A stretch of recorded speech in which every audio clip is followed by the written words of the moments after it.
Okay, that should be it. Hello? Oh, that's not supposed to be up right now. Funny, funny. Give a little bit of time for people to roll in. And I'm going to pull it up over here on my other monitor so I make sure that I'm watching. Oh, come on. Work with me, browser. Thank you. Making sure that we are, in fact, live. Imagine actually being able to do this in a smart and equitable manner. I wouldn't be able to figure that out because I'm kind of dumb. It's been real cold here recently. Oh, yep. All right, there we go. I am actually there, live. Perfect. We love to see it. All right. Wait. Hello. How are you doing? Good to see you around. It's been real cold over here lately. How's it been over in across the pond? I mean, like it's been like real cold here. Like nearly sub-zero. Well, I guess we use American units, so for you that would probably be sub-zero, right? Because 32 degrees Fahrenheit is Celsius for you.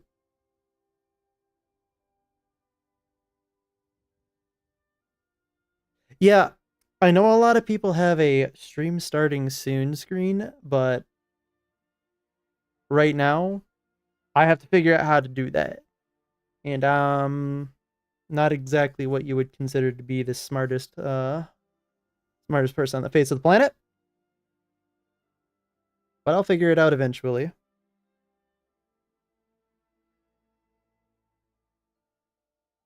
Yeah, was it for us? We've had like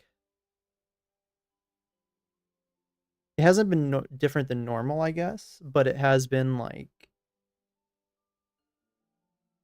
it's been particularly cold for the last week. I think like a couple of years ago, we had like a polar vortex go across like pretty much the entirety of the Midwest of the state, and it got down to like -20. Oh my God, it was rough. My dogs wouldn't even go outside. They'd be like, I think I'll just take the punishment of crapping in the house. I'm like, I don't blame you, buddy. A little cold for that. All right.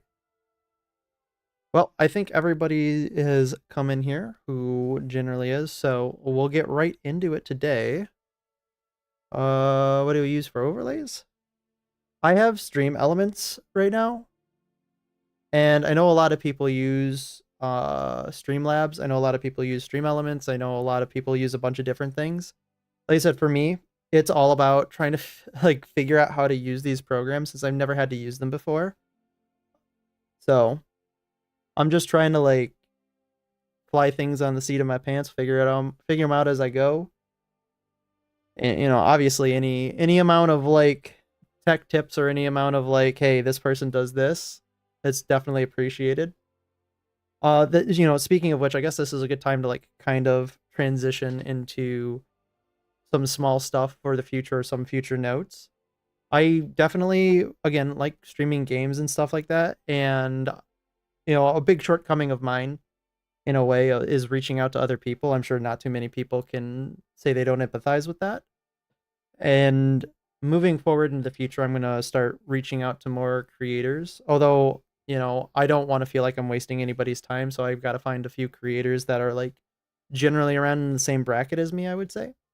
And, obviously that's going to take a little bit of looking and take a little bit of digging around, especially because, I do content that is somewhat tangentially related to contentious topics, and not too many people would want to, you know, either collaborate or do other types of things with those types of creators. So it's a little bit of a delicate balance, but yeah, I chose this path for myself, so I'm not complaining too much about it. But yeah, I'd like to start doing games like, some of the friend type of games. Like I know I definitely have a few on my wish list. Especially like the driving one. Let's see. Let me real quickly. I'll pull up my Steam's friend list or Steam's so backseat drivers. I'd love to be able to do that with somebody, so I'd have to find somebody who, not only can I provide value to their stream for, but also, not try to upstage them or anything like that. And I also want to play. Where was the other? There's another one that is coming out soon. I must have forgot to put it on my friends list. Oh, Goblin Cleanup would be probably another funny one to play. So I've got an RV there yet, of course, a classic. Not really a classic, but I definitely have a lot of plans to ask other people stuff. It's just, I want to make sure that the fit is right and I'm not jumping too fast into trying to interact with others. I'm trying to strike that, delicate balance of like, I know where I'm at and I don't want to, accidentally get in over my head or maybe even like harm somebody else's career. So, I don't want to go too fast into that. But that's definitely something that I'm going to be looking towards in the future. And obviously, part of reaching out is going to be like, hey, I am so incredibly dense. I need to figure out how to do this. How do you do this? So I'm hoping that that can get to a point where I can find somebody or find a grouping of people who can do that. But anyway, enough about that. Moving on to the actual topics of today, we have the 4 videos that I think might be good to start off with. Off topic, but I did a little research. You can create scenes in the scenes section of OBS, which will automatically create fade transitions. Yes, I have scenes like that. It's just I don't have any dedicated art for a stream starting soon. And, I would like to get some dedicated art for that before I, present it to you guys, in the sense that I don't want to just have like a, text that says stream starting soon. I'd like to actually have something that's kind of thematic and fun for everybody. It's just, I guess maybe a little bit of thing that I would want for it. I would feel like I would, be kind of doing a disservice if it's just a big text wall. I don't know. It's something that I kind of want to make sure that I can provide, something for people to engage with or think that it would look decent. I also got to figure out how to do a timer, which isn't that hard because you can do it in a multiple different ways, but I got to experiment and find out what I think the easiest way to do a timer is. But yes, you're definitely right about the way that scenes transition. And I think I do have that. And hopefully later today, we're going to actually see that when I move on to video games. But right now, like I said, let me go ahead and increase this a little bit. These are the videos that I have today that I'm probably going to be reacting to. And if anybody's got any input on it, that would be 100% welcome. I'm thinking about planning 2. We'll see how it goes.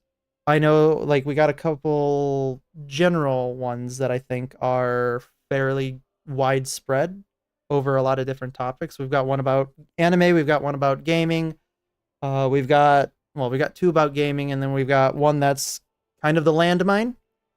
Not that I wouldn't want to do it, but so I guess to be a little bit more clear, the Normal People one from Rev is about anime. The Knight's Path one is mostly about gaming.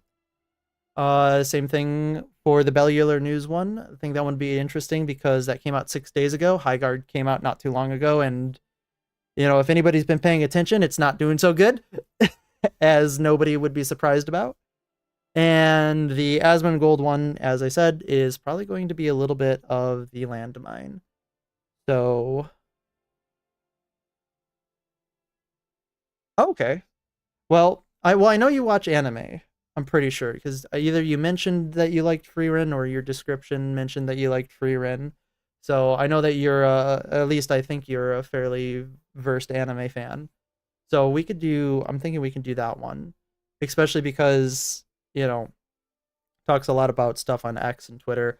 I'm not really a huge X person, which I probably should be getting into it, but that website I can't. Yeah. I was gonna say, well, like, it'd be kind of weird if you hadn't come across Rev. So let's get right into that one then, I think. All right. So first, we're gonna go ahead and make sure that everything's all. Oh yeah, and also the critical drinker just came out with something today, and I know Twitter, I know, but he came out with something today. It'd be nice to do, but we'll get to it eventually. But yeah, right into it. Let's get right into it. Hello, Rev. Welcome back to another round of Twitter users treating Let me turn this up a little bit. real people and real people like they're fictional characters and getting mad at you Yeah, not knowing the difference. So what's causing outrage this time in the please tell realm me. of fictional content? Well, this time it is Frieren. This time people are upset about character designs, in particular Frieren, because they And no one was surprised. believe her design is extremely problematic. Now, this is a very popular franchise, and when Very the anime popular. came out, it exploded, especially Even in the people who don't West, watch anime watch bringing it. in a lot of new anime fans. And when you do that, you bring in a lot of tourist and usual suspects as well. And they've been trying to basically come up with any reason to Okay, complain yeah, I can turn about it up a little the bit. Sorry about that. I'm hoping that series. In this fact, is fine. we talked about this before. People were trying to say that Frieren was fascist propaganda. Really? Yeah, they were doing this because I do like how everything always kind of inexorably comes back to some type of exigent political ideology to the people on Twitter, where it's just like everything has to, in some way, come to the most extreme critical end, and it makes me so upset because it's devaluing words. Really, season one got you into anime? That's, honestly, Freerun's a pretty good anime to get people into it. There are a lot of like really weird esoteric ones out there that if you're not into anime, it's a little hard to get into. Like, but I mean, I love anime, so if you like Freerun, I would suggest going and watching Odd Taxi. Odd Taxi is really good. It's a slow burn kind of murder mystery, and I think that you probably would find it a little interesting. Actually, let's go ahead and clear this background music so we're just not listening to Skyrim in the background. But yeah, Freerun's great. I love they it. believe Frieren's desire to not coexist with demons in the series was the product of fascism. Yes, the Absolutely. point being Imagine how that certain works. irredeemably evil demons. That's what we're talking about. In fact, some people got a little too woke and started saying that the demons in the series are allegories for real life minorities. So we can actually kind of get into that too. I remember that not only were they talking about 40K for space bug killing, but they were talking about other things like in D&D where orcs are also a stand-in for some type of minority group or something like that. And the mere fact that everything has to come back to this weird, ideologically driven, identity-based political ideology really in a way is taxing on the regular human being. That's just not how people see things. And it really kind of makes me upset the space to talk about it, but it's upsetting that it's now more kind of an echo chamber for people who just have these ideologies as opposed to, legitimately setting up some critique or debate. Like I could see somebody making, maybe drawing that conclusion, but I think that, everybody on the face of the planet who's regular would never have drawn that conclusion unless they've drinking of the poison chalice, so to speak. So I just wish that we could come back to a time where, common sense, or rather people would look at things not in the lens or framework of that. But I'm glad, you Yeah, need an anime they actually went recommendation, come there. to me. I But got good one thing I always ones. found interesting is that despite the popularity of the series and the petite design of Frieren, there wasn't a lot of complaints about it, which I True. thought was pretty interesting given Twitter's bloodlust towards anything that looks petite. But of course, our luck has run out, and we've gotten a post that's gone Oh viral no, here talking not about Rock Frieren's design, Solid. and people are seething. Rock Solid is like a masturbator on Twitter. It's just every time I see him in any like appear in any video, it's or see them appear in any video, it's just like, oh, okay, we're in for the best takes ever, boys. Ugh. Is it still too low? Maybe that'll be better.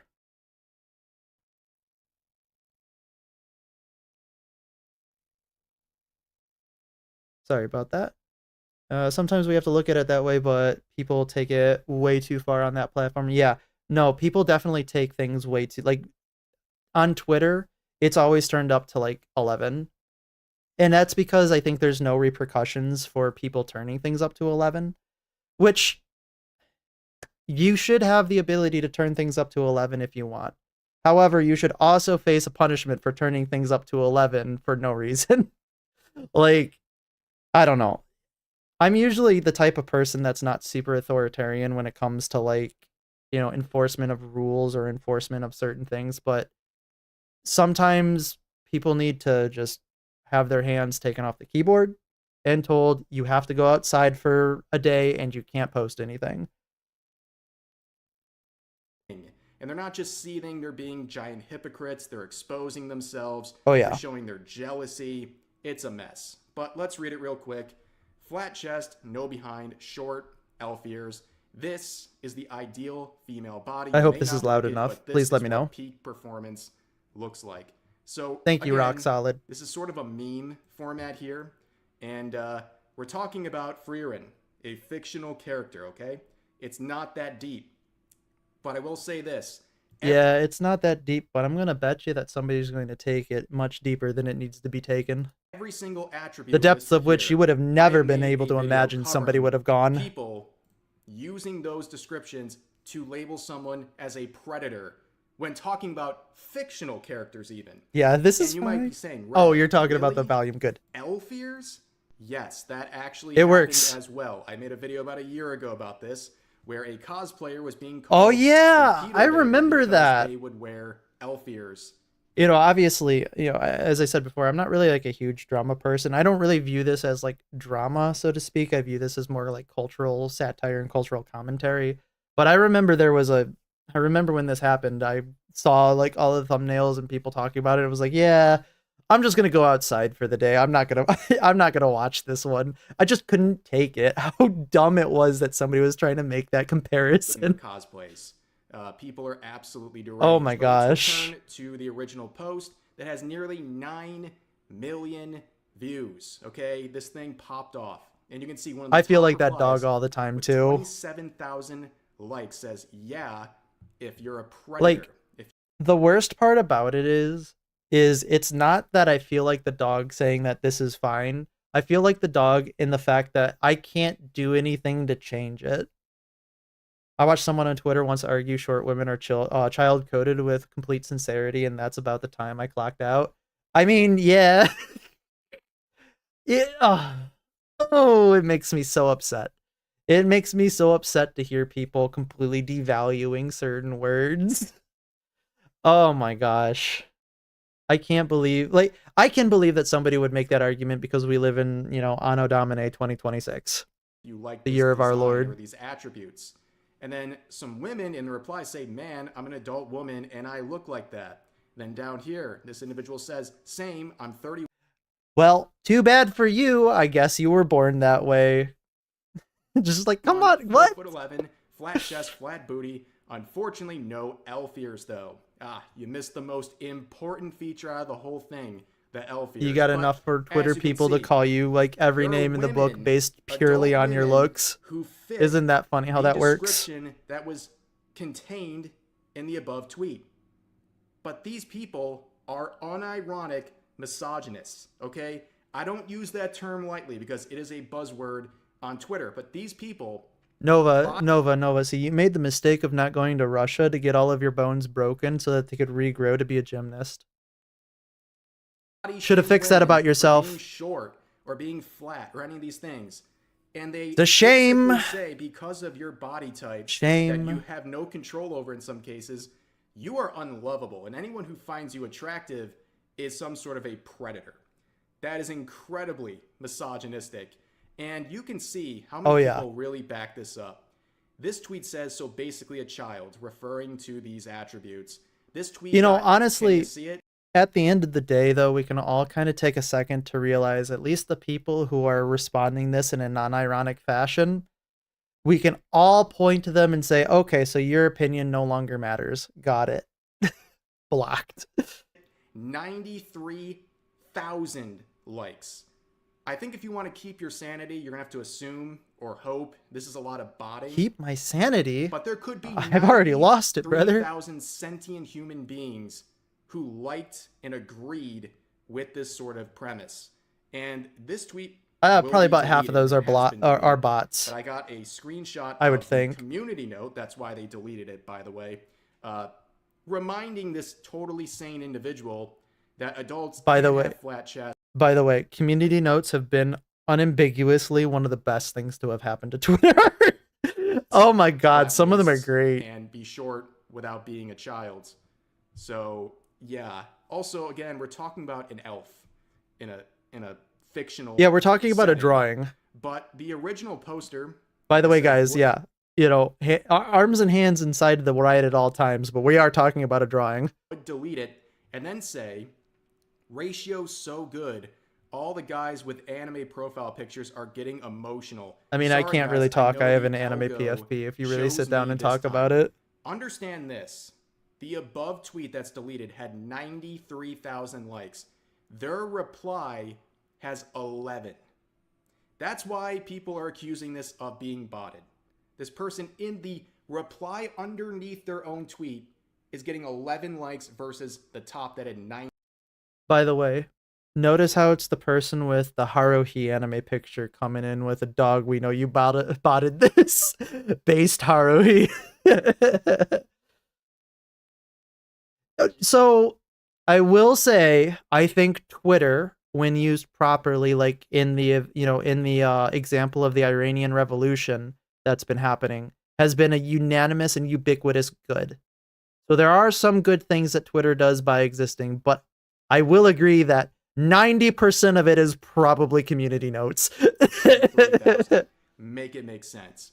But then this goofball, this cornball here, replies to this individual saying, dog, we know you botted this. And they say, do you envy me? Do you want to buy... Posting unironic yaoi right afterwards. Some for your post too, my little Omega.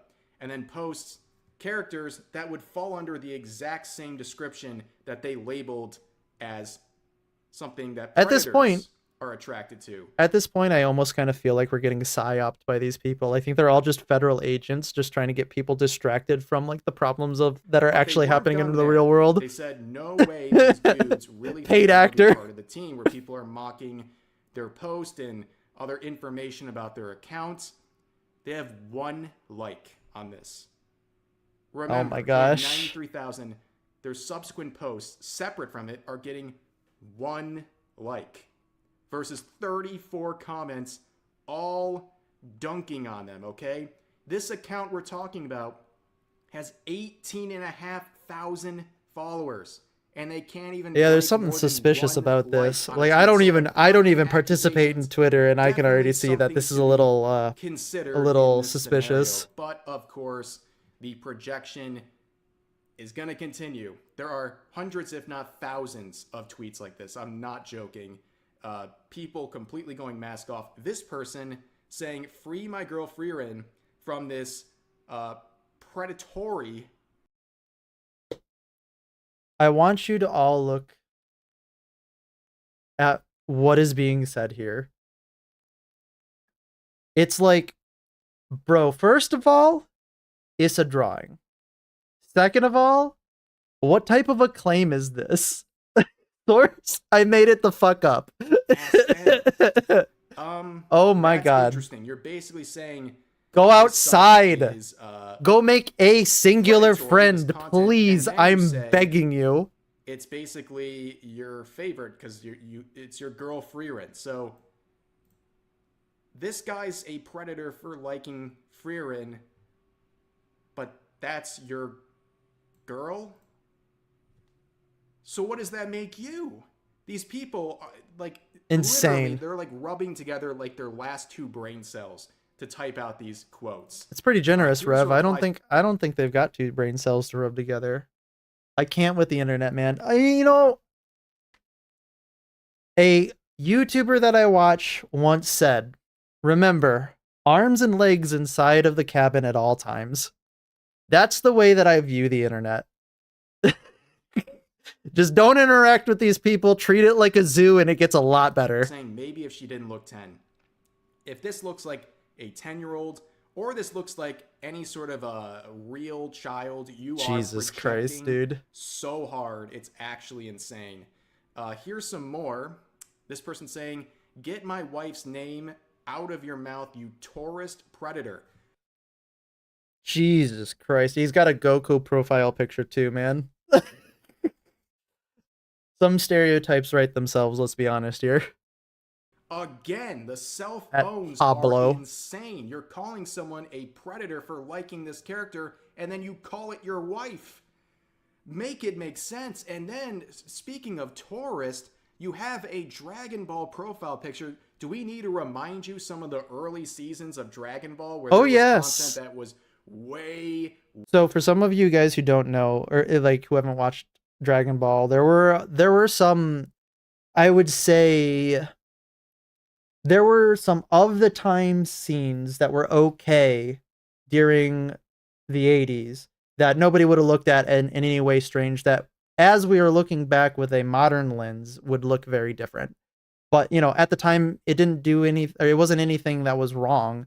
And even now it's ostensibly nothing wrong. It just wouldn't be able to be flown on modern television. Way more extreme than this, that a lot having to do with Chi-Chi, I think. A person like this would consider it very problematic. But let's continue. Another, especially all of Master Roshi. Oh my god, insane lack of self-awareness. This person saying, "Where in the ditty is this ideal?"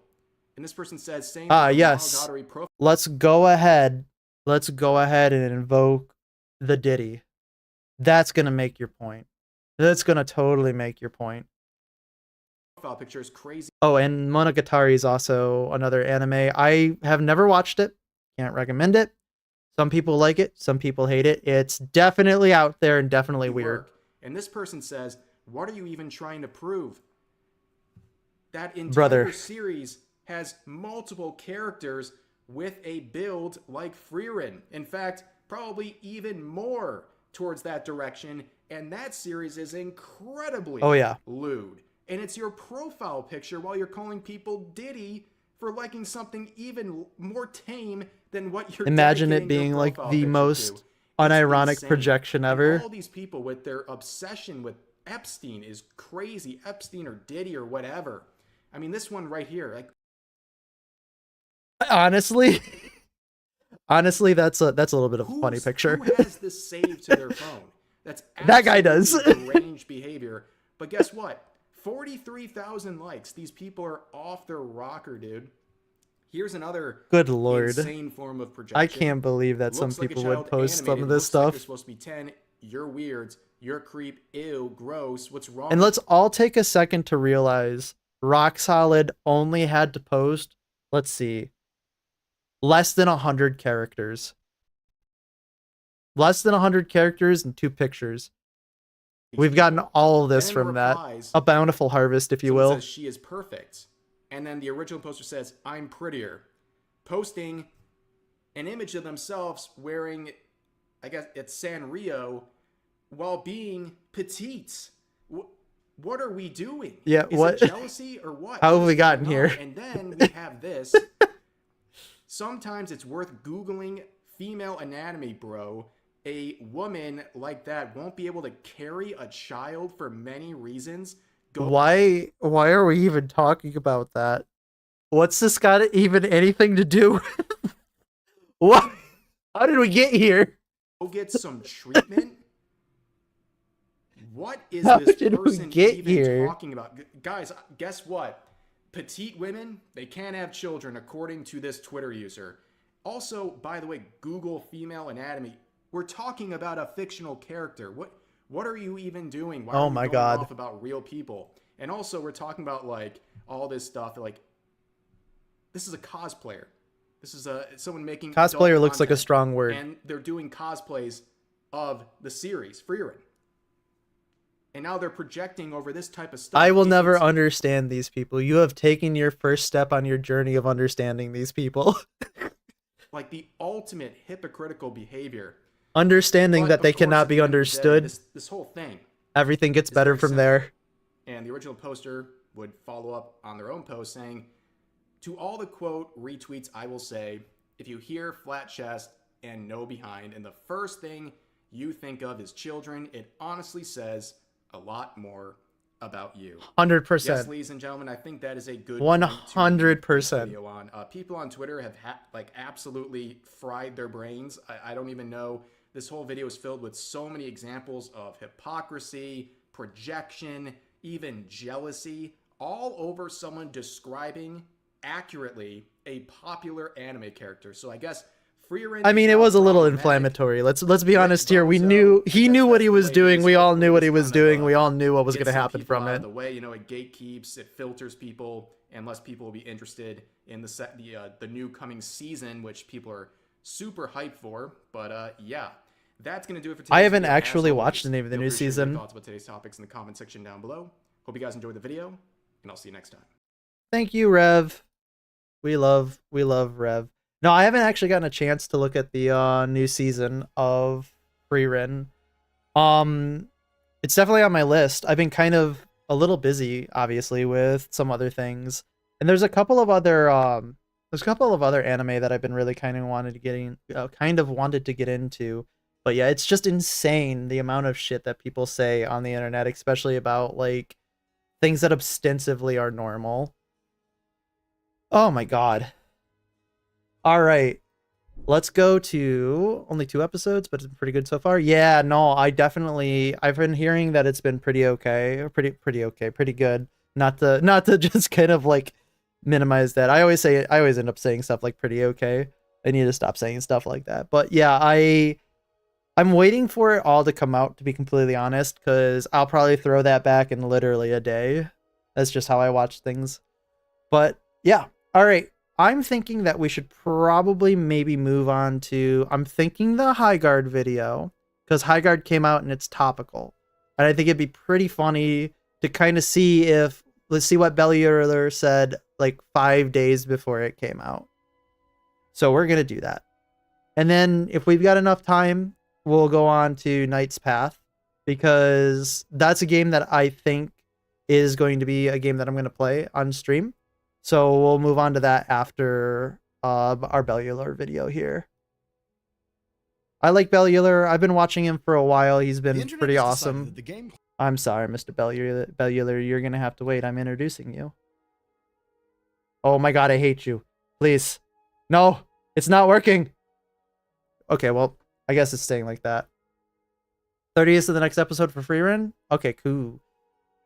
Oh no, not the 30th. I'm going to be indisposed on the 30th, and you're all going to see why in a little bit.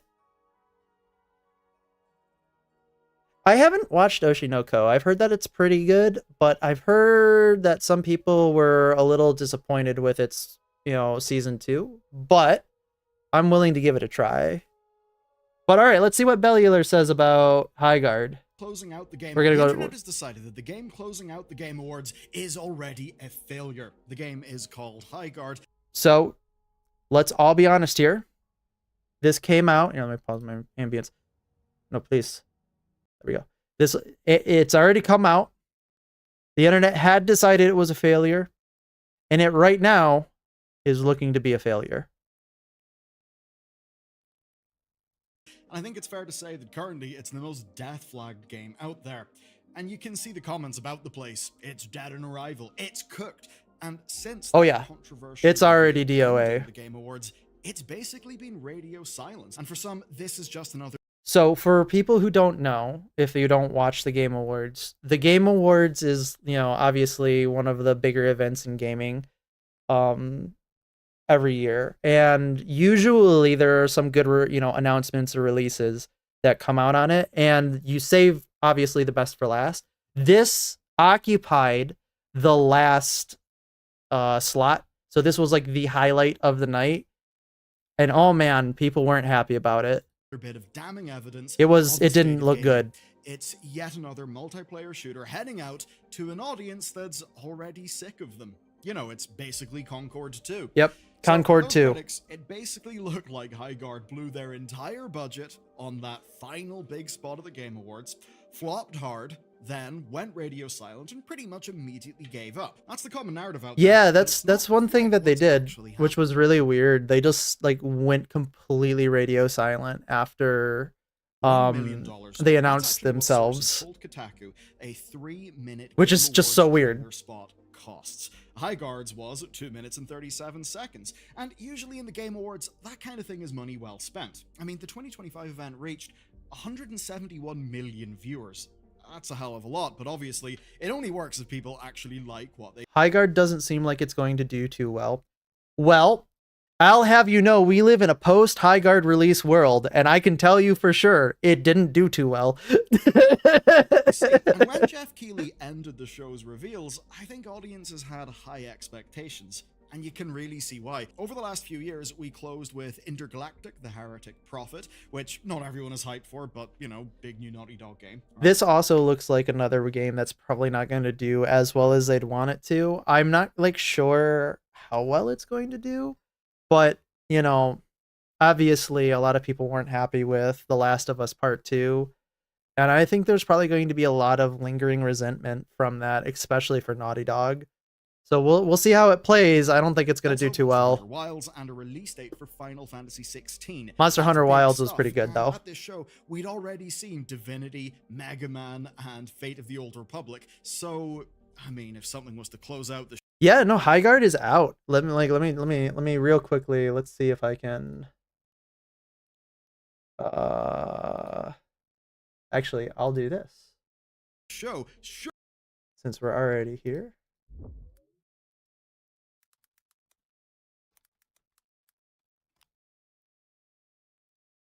Highguard is out, and here is its chart. Look at how wonderful this chart is. Isn't this one of the charts of all time?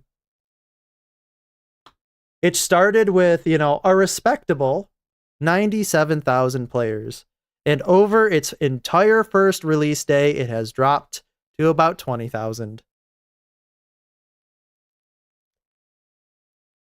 My God. Oh my God, this looks awful. Yeah, I know. Oh no. No. And it's free to play. So I want you to know that it's also got that this is free to play. Oh yeah. We're looking at a real, like, it didn't even peak at 100,000 plus, which is just like, oh my God. I don't feel bad for it. We all knew it was going to happen. I mean, even some of the Highguard devs probably knew it was going to happen. But we'll see where they land in a year. Maybe they'll turn it around. I doubt it, but maybe they will.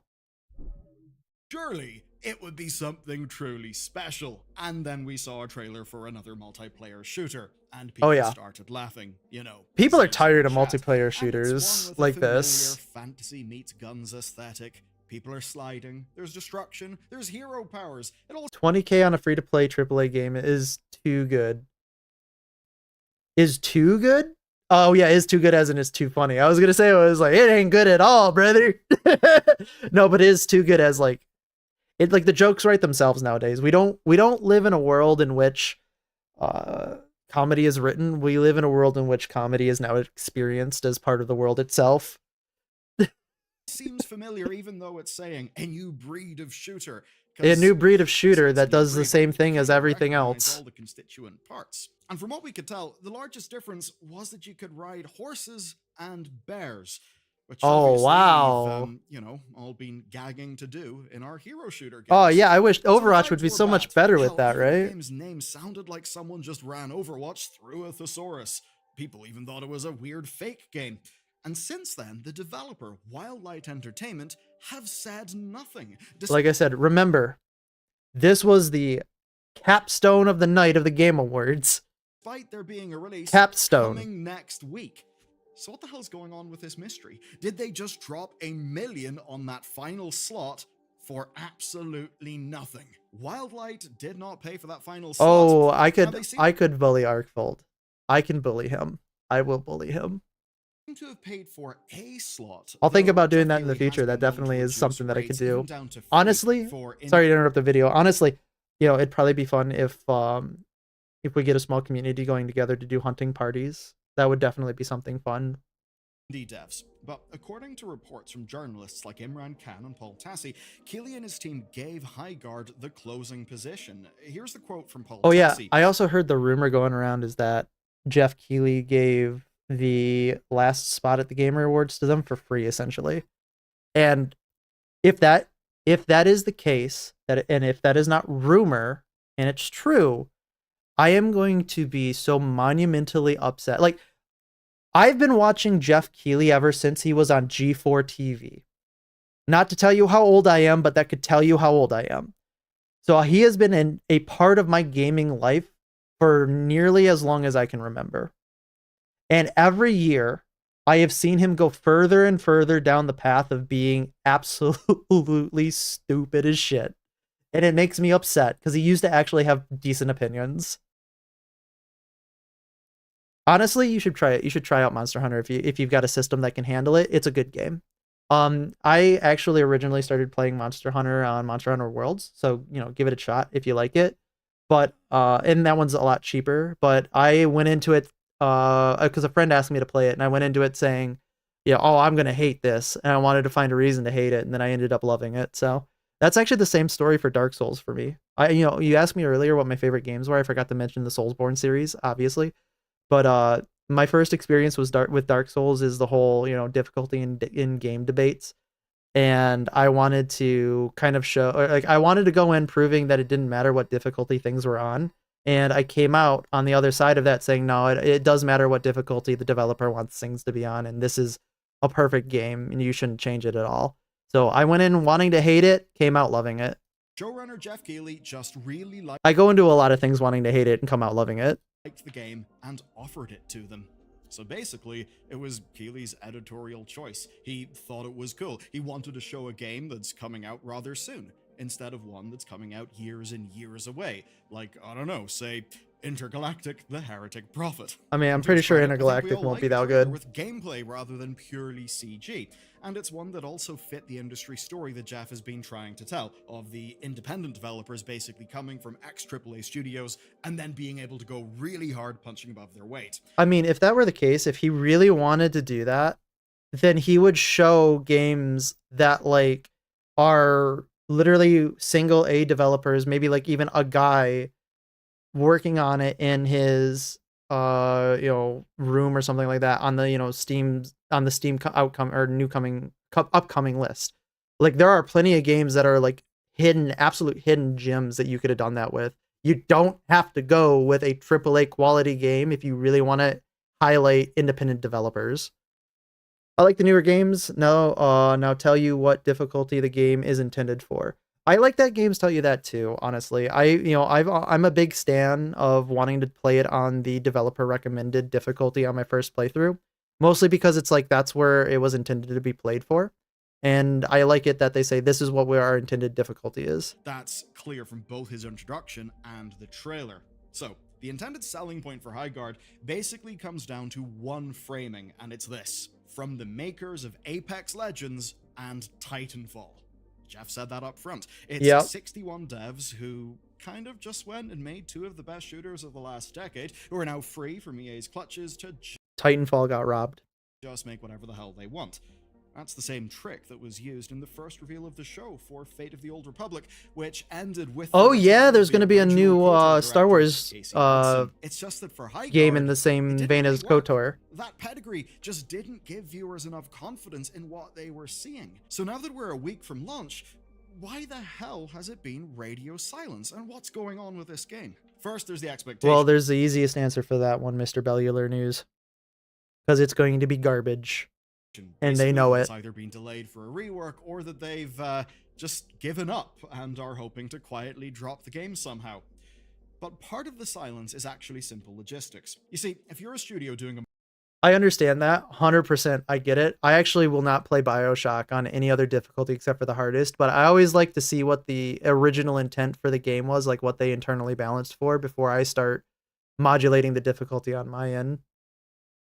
Yeah, that so I think we kind of agree. We just have a different way in which we approach it from. So I totally get it. I totally get that.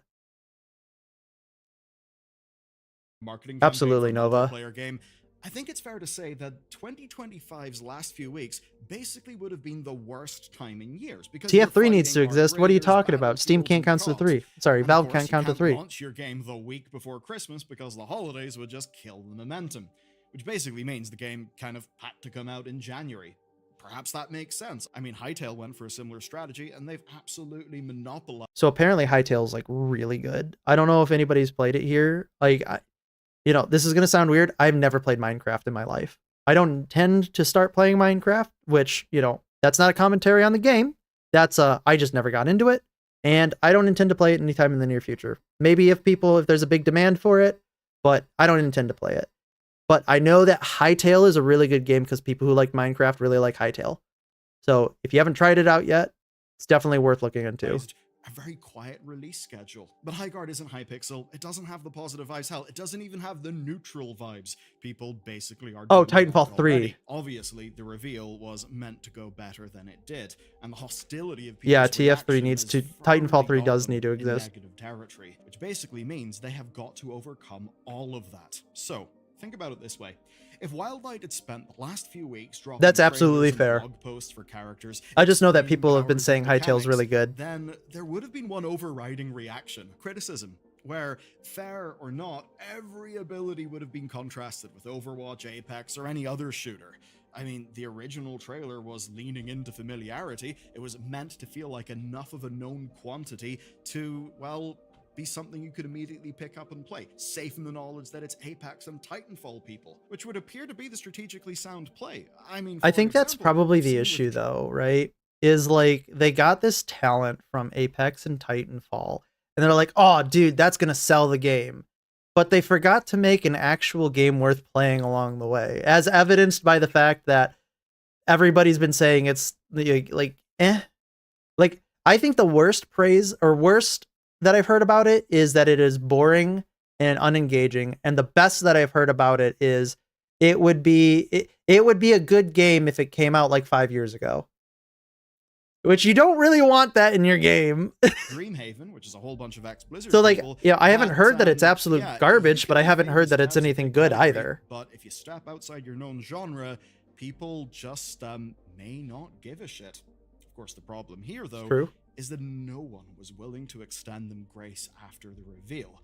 I'm not gonna lie, I thought they were implying that the map was named Gibraltar, not the character, and I was about to look at Blizzard. So that means yeah. blog posts actually, can they even copyright that? Because Gibraltar is like an actual place.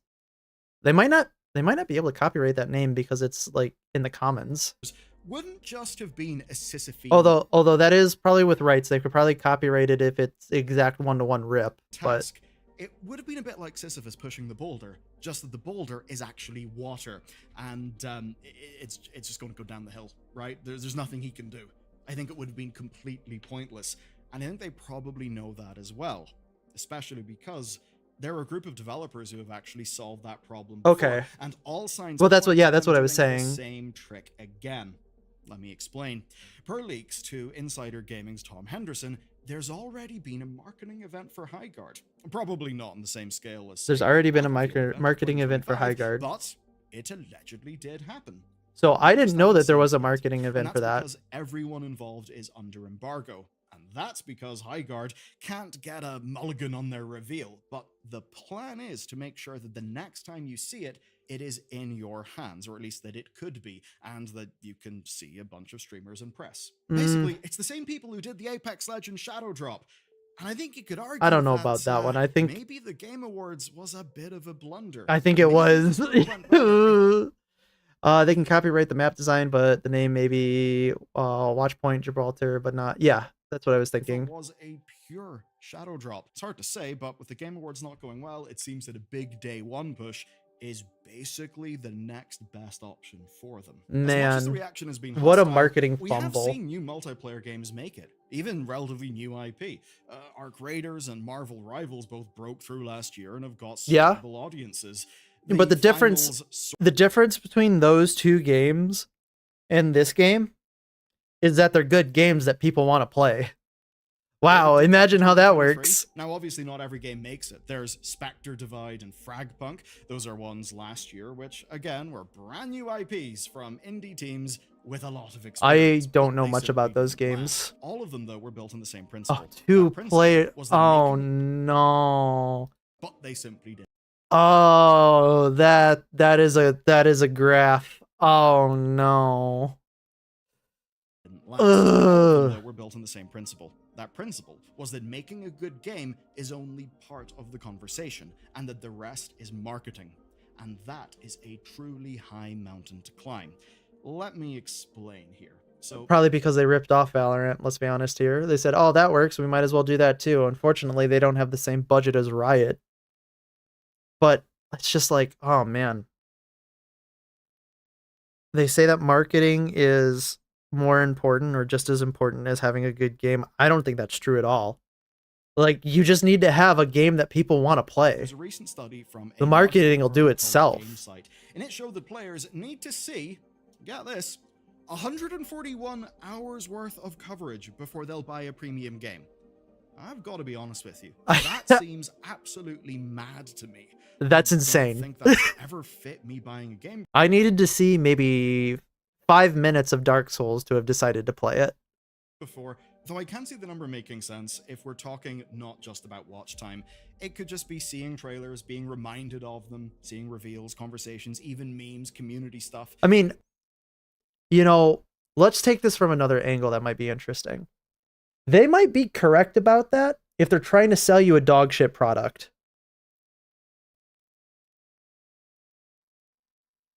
It's true unless you have an absolute 10 out of 10 game. As in, like, it's true that you need to spend... No, rather, you need to have just as much marketing as having a fun game. I mean, I'm going to anecdotally disagree with you based on the way that Dark Souls was marketed, right? And Demon Souls. They only went up in the people that played it with very little amounts of marketing because they had a great game. And it was people who played it who said, no, you need to play this game. I think that it's true if you have, like, you know, a game that's like around like an 8, a 7 out of 10, where it's got fun moments. Like Helldivers is another good example of it, right? They had a 10 out of 10 game and didn't really do that much marketing, and it just went to the moon. Now you can talk about, you know, till the cows come home about whether or not they've mismanaged that. That's a completely different topic. But the original burst of enthusiasm for Helldivers was organic through the player base. People saw like 10, 15, maybe even like an hour of play for it and said, yeah, that's the game for me. I'm going to go try it. So I don't think that they need like 141 hours. According to them, that's only down to an average of 111 hours. At least that's my anecdotal experience. Is often only 2.07% of the total addressed market. Obviously, for premium games, it's even lower. And that means that to break through to you, the player... I'm wondering if they're conflating how much time people need for free-to-play games to put money into it. Well, they said premium games, right? So at least that's what I heard earlier. And again, I think people already know if they're going to buy a premium game or not. Generally speaking, I think the opinion of other people playing it is probably a lot more important rather than people getting super exposed to it. Maybe. Devs have got to spend millions trying to get into your head. But that won't be enough for a multiplayer game like Highguard, the type of game that really does need a network effect to actually take off. I mean, playing the multiplayer I don't know, I think, makes sense of lots of... Again, I think like Warframe's a good counterexample of that, right? Like, I don't think they've really had that much marketing until later on in the game's life cycle, but like, was that a premium or free-to-play game? Because I feel like that was free-to-play, and people would spread it to other people to play without them necessarily needing to market.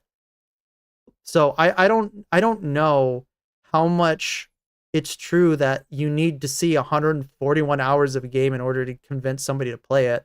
I think you need to have a different approach from it. Other people are doing it, and eventually you all get a ball rolling and you feel like you're part of the new thing. So The plan now appears to be, for this game anyway, a large barrage of information just before launch, right when there are as few barriers to entry as is humanly possible, so they can capture as many people as possible. Right, and we can see exactly how well that worked out for them. Essentially, they're doing a very different rollout to the one that we saw with Concord. Maybe they're thinking that with Concord, all of the marketing that was pretending that Concord was already a massive super hype franchise, probably just made them look like they thought they were too big to fail, which obviously will have turned audiences against them. Man, so this was such a forced error. What a game. Trying to avoid. If the game's amazing, things could change. And right now, the only people who kind of know are under. Well, game is not amazing. Margo. Now, there is a vibe out there from some commentators that Highguard almost deserves to fail. Sure, it is, but I mean, I think free-to-play games also convince people to play through the same word of mouth as regular games or premium games. I think that if you have a good game, you have a good game and people talk about it. I don't think any amount of overexposure to the gameplay is going to change somebody's mind. Just because I don't think people do that. I don't do it. I judge everything by its cover. Though some of the frustration is understandable. It's the idea that it's taking... I don't think I'm much different than anybody else. ...developers from other potential games whilst giving people what? Just another free-to-play shooter. I'm sure a lot of people would rather these people worked on something else. I do For get sure. that. And look, Highguard could be a total shit show, or it could be the next game from the people who made Apex Legends and Titanfall. It could be an incredible game both. that looks a little bit bland before you play it. That's equally possible. Who knows, maybe the Expedition 33 of multiplayer shooters. Because fundamentally, this is the situation that we're actually in. This is not a AAA developer trying to pivot towards a multiplayer game because they are chasing that big money high. I do think that a lot of, I guess, the disdain or distaste for this game is coming from preconceived notions about it. Like I said, I think people judge books by their cover more often than they'd like to admit. And I think this book has already been judged by its cover quite heftily. Which is essentially what Sony were doing. So I think it's the same thing that most, I think it's the same thing that a lot of games kind of go under, at least a lot of big ticket games. I think it's, people already have their opinions about it and they're probably not going to change. Oh, absolutely. I was mostly addressing that I don't think that 142 hours is accurate for premium at all and would be more accurate for FTP models. I mean, yeah, I think that exposure to gameplay is definitely part of the marketing strategy 100%, especially for free-to-play games, because that's really all they got.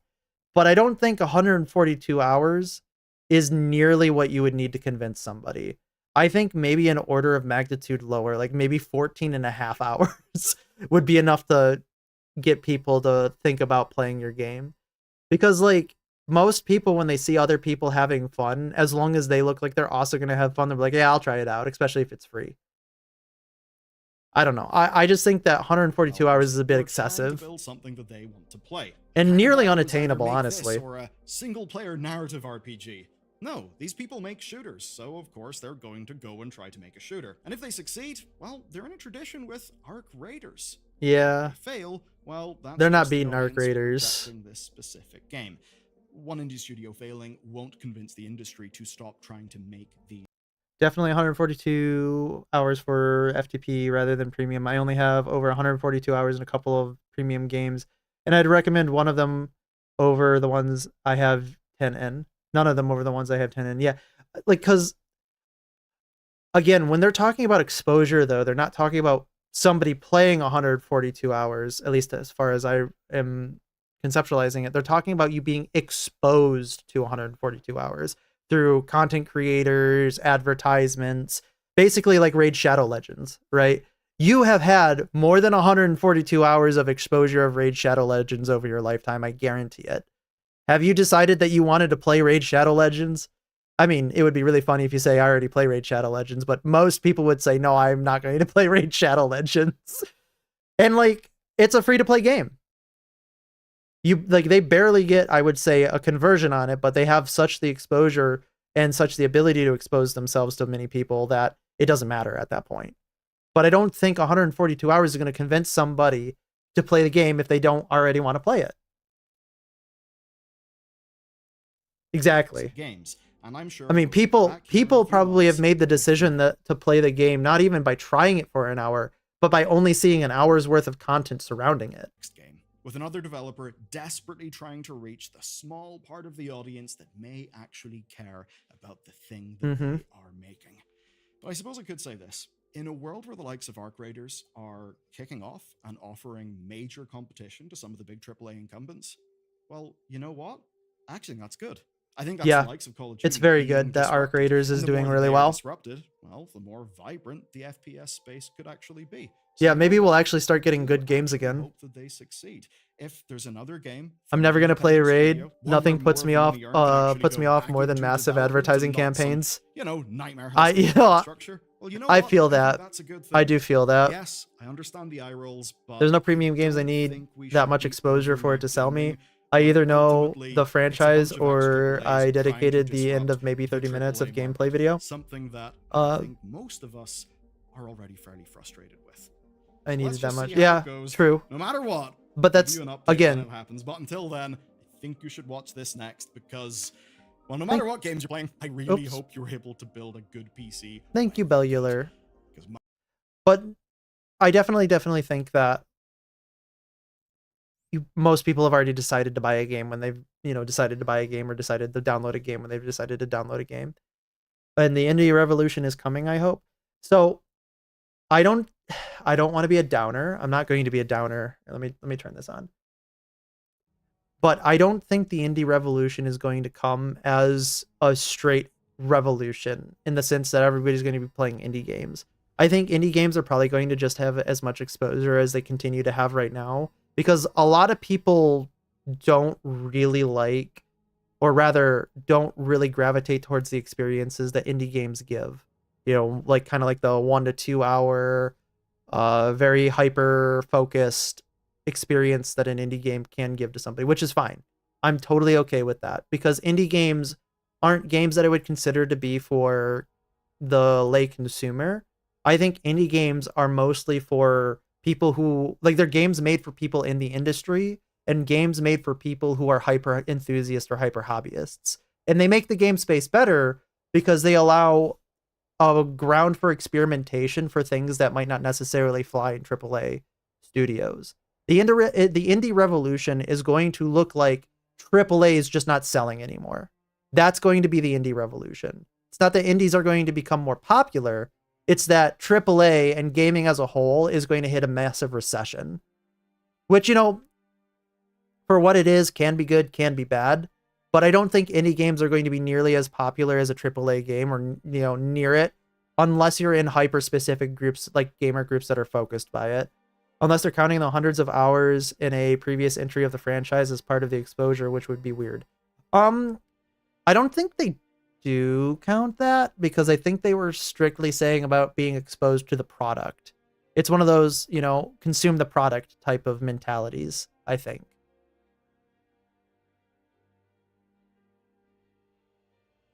Yeah, I could totally see someone in marketing doing that too. Like, this is just a marketing. This is like, in my opinion, this is a marketing statement that is completely divorced from the entirety or the reality of the world.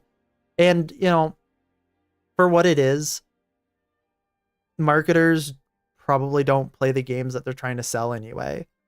And that, that's another benefit of being an indie game creator or indie game studio, where 6 to 1, you're also probably working on the game if you're the marketer for it.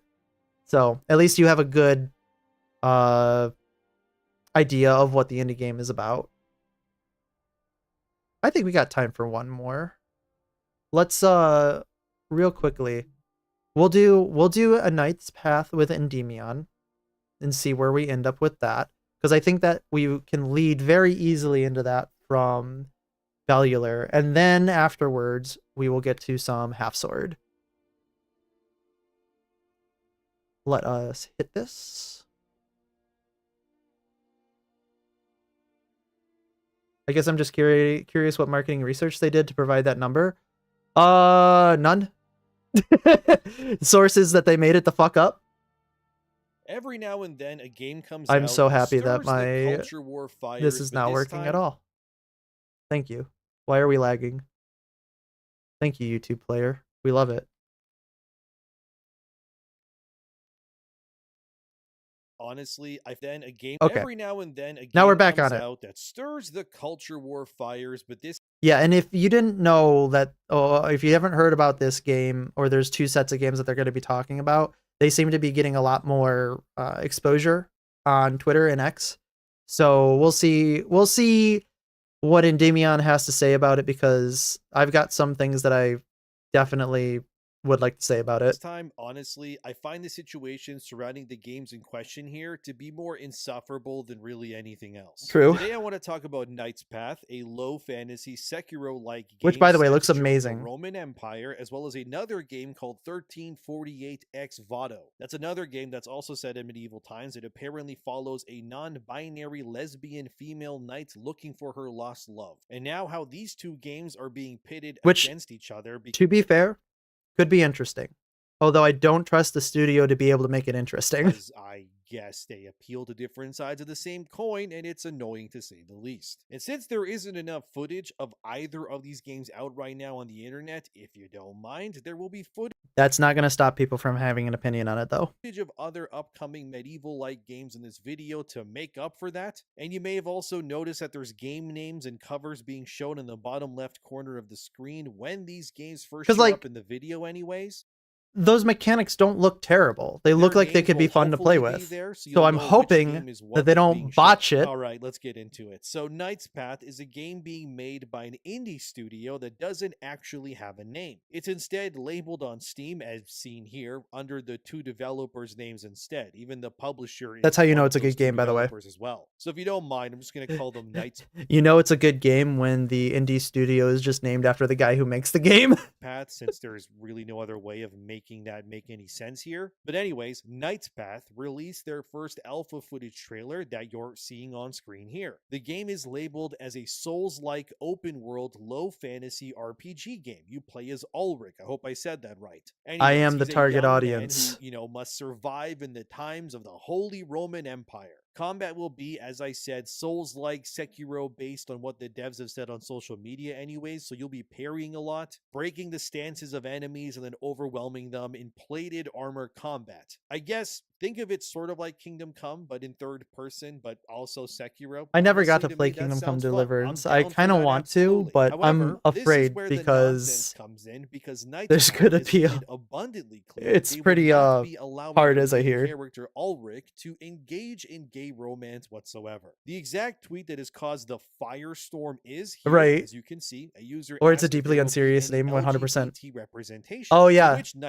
This picture got people to scree out. This guy, I think, is another one of those accounts that's just a bait post, by the way. Knight's Path said, "We care about gaming and fun. I'm pretty sure he modern is. Agendas." So that tweet alone, it caused a lot of people to get really angry at Knight's Path. However, historically, the amount of actual LGBT representation in medieval times was there, but it was pretty minimal. It was actually outright not really even allowed by law or religion during that time either. Again, I'm not saying that it didn't exist. It did, but the amount that was recorded or did actually exist versus what didn't was obviously way less than just heteronormative, I guess, behavior, if you will. And this is where the first modern agenda debate. It's on brand for you. You should definitely play Kingdom Come Deliverance too.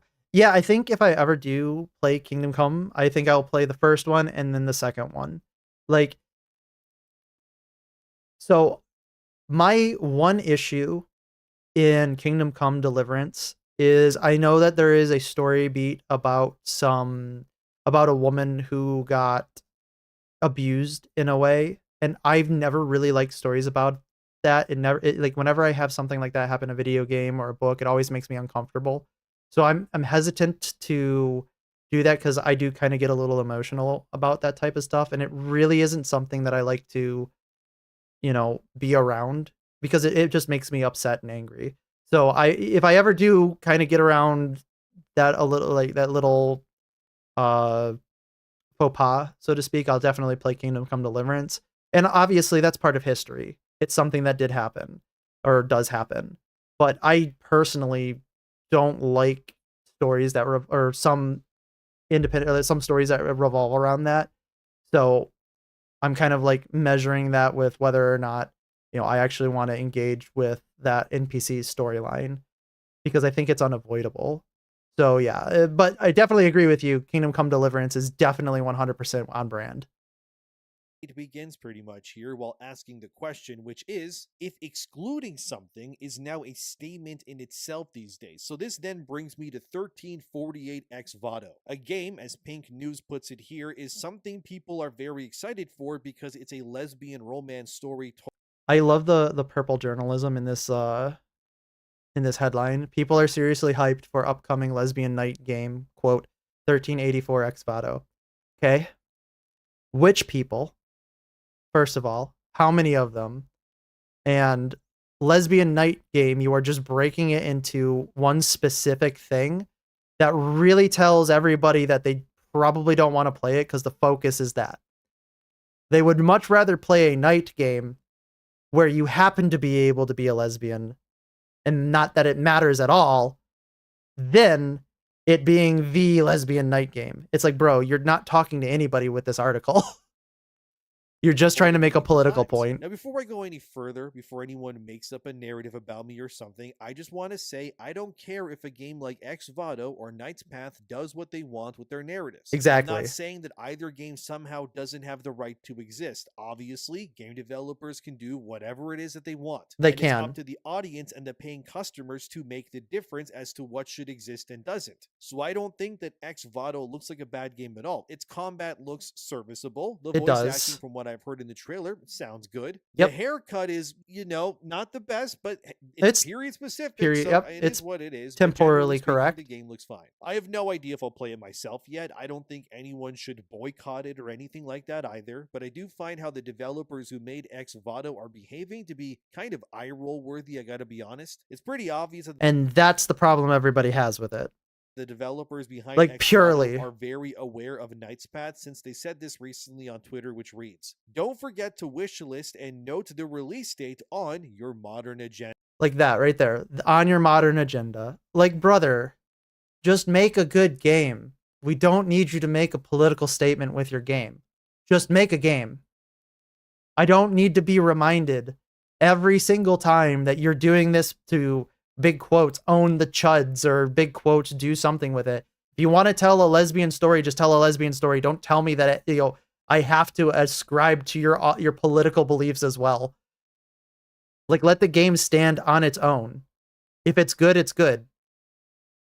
Simple as. Poking fun at Knight's Path for being pretty much the opposite when it comes to their stance on LGBT representation in medieval times, I guess. As you would expect, this has caused people to now take sides in this online argument. Personally, I think the whole thing is kind of stupid. Everybody should be on the side of, is the game good or not? Both of these games have in common is their setting. Besides that, it's very obvious that both games are going for entirely different experiences. Knight's Path seems more like a gameplay first, story second kind of game, hence the Souls-like tag on Steam. Ex Voto seems more like it's a story-driven game first and gameplay second, more akin to something like a Plague Tale, if you ever played those games. I've never gotten a chance to play those. I've heard those ones really good. Games. I enjoyed them quite a bit for what they were. Either way, I think this entire push to pit these games against one another is kind of stupid, because Ex Voto clearly has more of a budget and manpower behind it as well. Knight's Path is a much smaller team. I mean, for God's sakes, like I showed you guys earlier, their studio name is just the developer names. They don't even have a studio name yet. But this is where I have to say that there is space for both these games to exist. Although absolutely. I do find it very hypocritical of the people defending Ex Voto to then try to dunk on Knight's Path, because it also proves that they're kind of being hypocrites. They're mad that Knight's Path doesn't have gay romance options in it, yet Ex Voto is about a knight errant named Eta, I think that's how you say it, who is gay, who's obviously looking for their love, whose name is Bianca. So by definition, Ex Voto doesn't allow for hetero romances either. It's the exact same thing in reverse. Both games are limiting their romance options based on the developer's preferences, the story they want to tell, and how they want to depict their Ad world. mortem, that Yet looks only fun. one game in this instance, Knight's Path, is being attacked for wanting to stick to one romance lane, if you will. But Ex Voto gets a free pass, I guess, because it's gay-centric. You see what I mean? It is hypocritical. Again, Ex Voto can do whatever they want, but can we at least stay consistent if we're going to get mad about one thing while being totally fine with the other thing when it's like basically the same thing but in reverse, like I said? Besides, Knight's Path is very...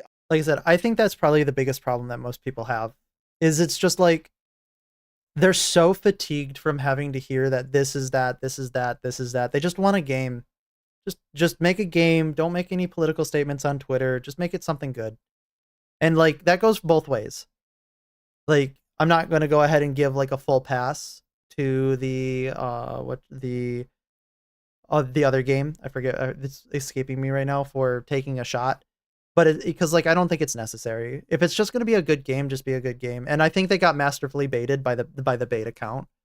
100%. Obviously, based on how the developer spoke about it, not a game about really romance at all. It's there, but it's not the focus. It's a game that is clearly doubling down on ensuring that its gameplay is the focus of the experience, which I think is totally fine. I don't expect Knight's Path's story to be this massive, expansive thing or anything. Maybe it is. I don't know. It's not out yet. Nah, it's probably But just going to be even if it isn't, Sekiro and it's just focusing mechanics. heavily on combat, that's fine too. There's plenty of Souls-likes that I've played in the past where I don't care about the story at all. I just want to cut things down, explore, and level up. You know, there's nothing wrong with that at all. How many times have you played a Souls-like and you beat the game and someone told you to tell you what the story's about and you're like, I have no idea. I'm just here to kill things. I feel But so Ex added Voto right to now. me, it It's looks like totally Plague me. Tale or something similar. In What that did I just do? vein. I don't know. I Where killed they're the more boss. focused on the characters and the Kill more story, bosses. which obviously totally has a consumer base that is more into that sort of thing. Either way, neither game is suddenly wrong to exist, in my opinion, but it's just eye-roll worthy how only one of them is being attacked for having their preferences, which is telling. Gaming Bible, for example, slammed Knight's Path, as seen here, claiming that they were catering to right-wing gamers, apparently, by being more interested in focusing on their gameplay systems than their romance options. But it's not surprising where Gaming Bible's beliefs lie, since I don't know when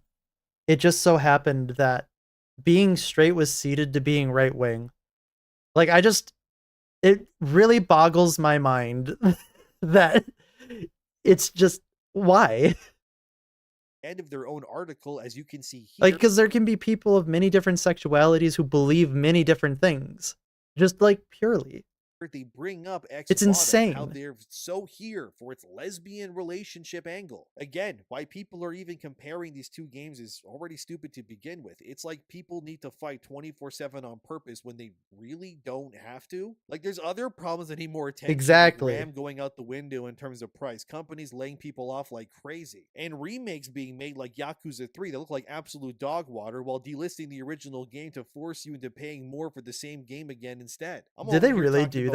That's come on, man. Want to hopefully be a voice of I don't want to reason hear in this that. cacophony of nonsense to tell people, hey, calm the hell down and just play some video games. Like, both debates Go outside. phrase, right? Modern agendas. And okay, that also needs some unpacking too. To some people, that phrase means politics in games, and oftentimes loaded and weaponized claim. I think we can all agree on that one. But the real question we should be, asking is, what does history actually show about said representation? What is actually the reality behind such concepts during these times, specifically the Roman Empire era that both games take place in? Honestly, in Knight's Path, the developers have I feel like about not including certain modern a more elements historical, that, like I feel like a more historical representation of that time in like video games makes the game, it like elevates the game, because it takes it from like a story to like an actual simulacrum of what you could experience from that most people wouldn't be able to understand just by reading about it.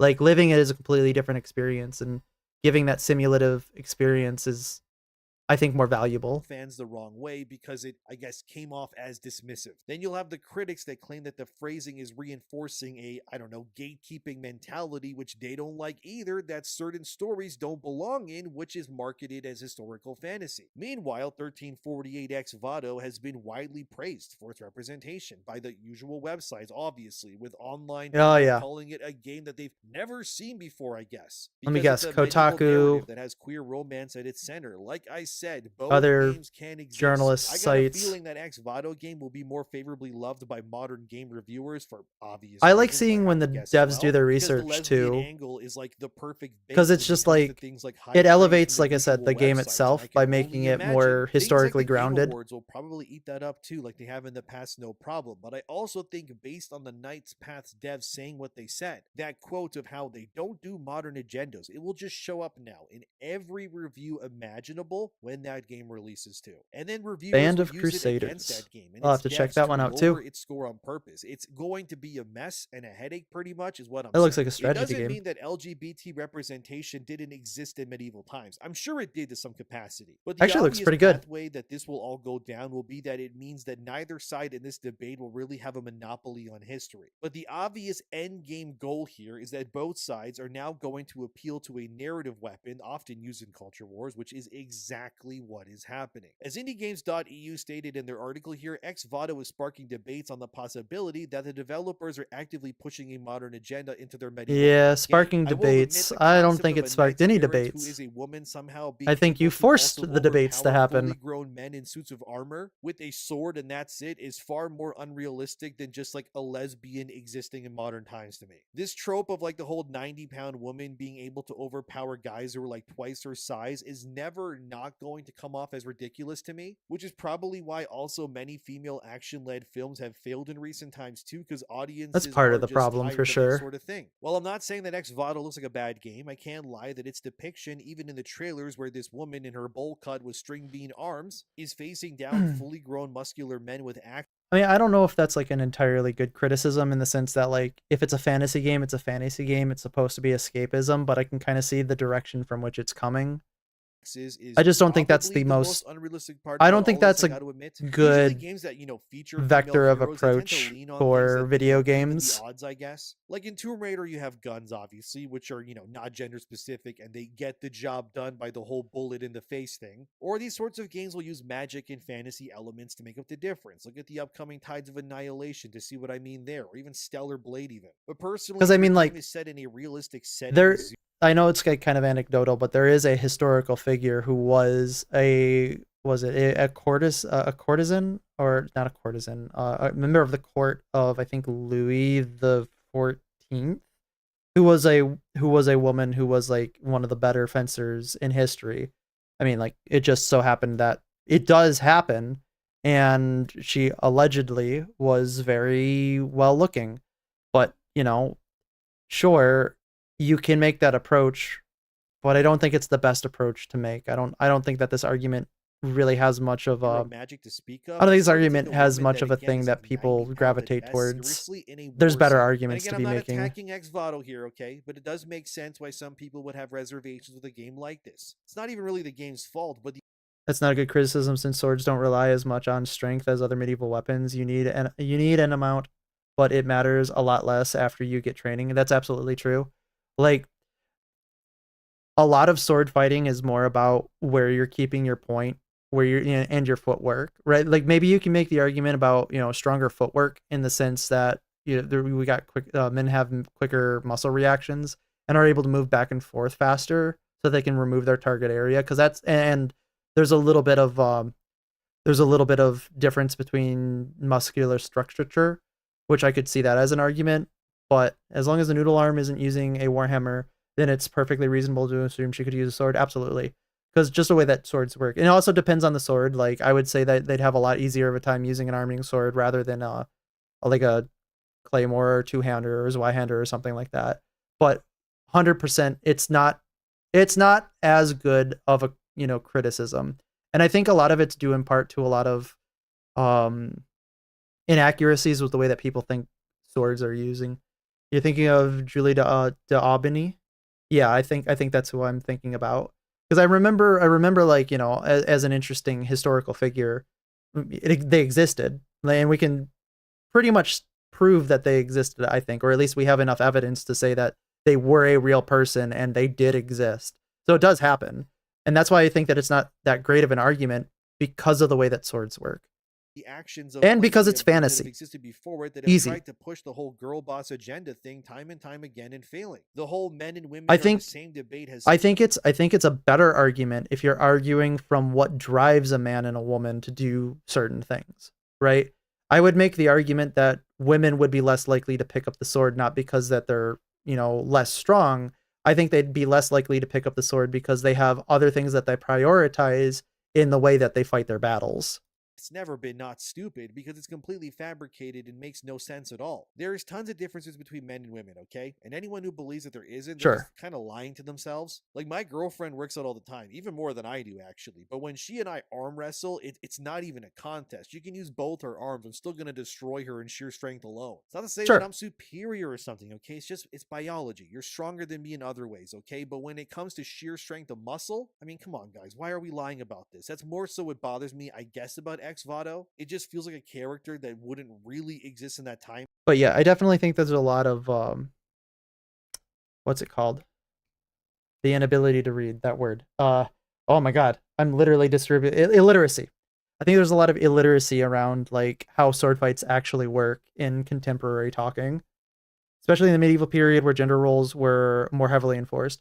I don't even think that gender roles, them being enforced, was, I think, the crux of the factor. I think that there were less of a way to express exigent gender roles because of the necessity of hardship of life.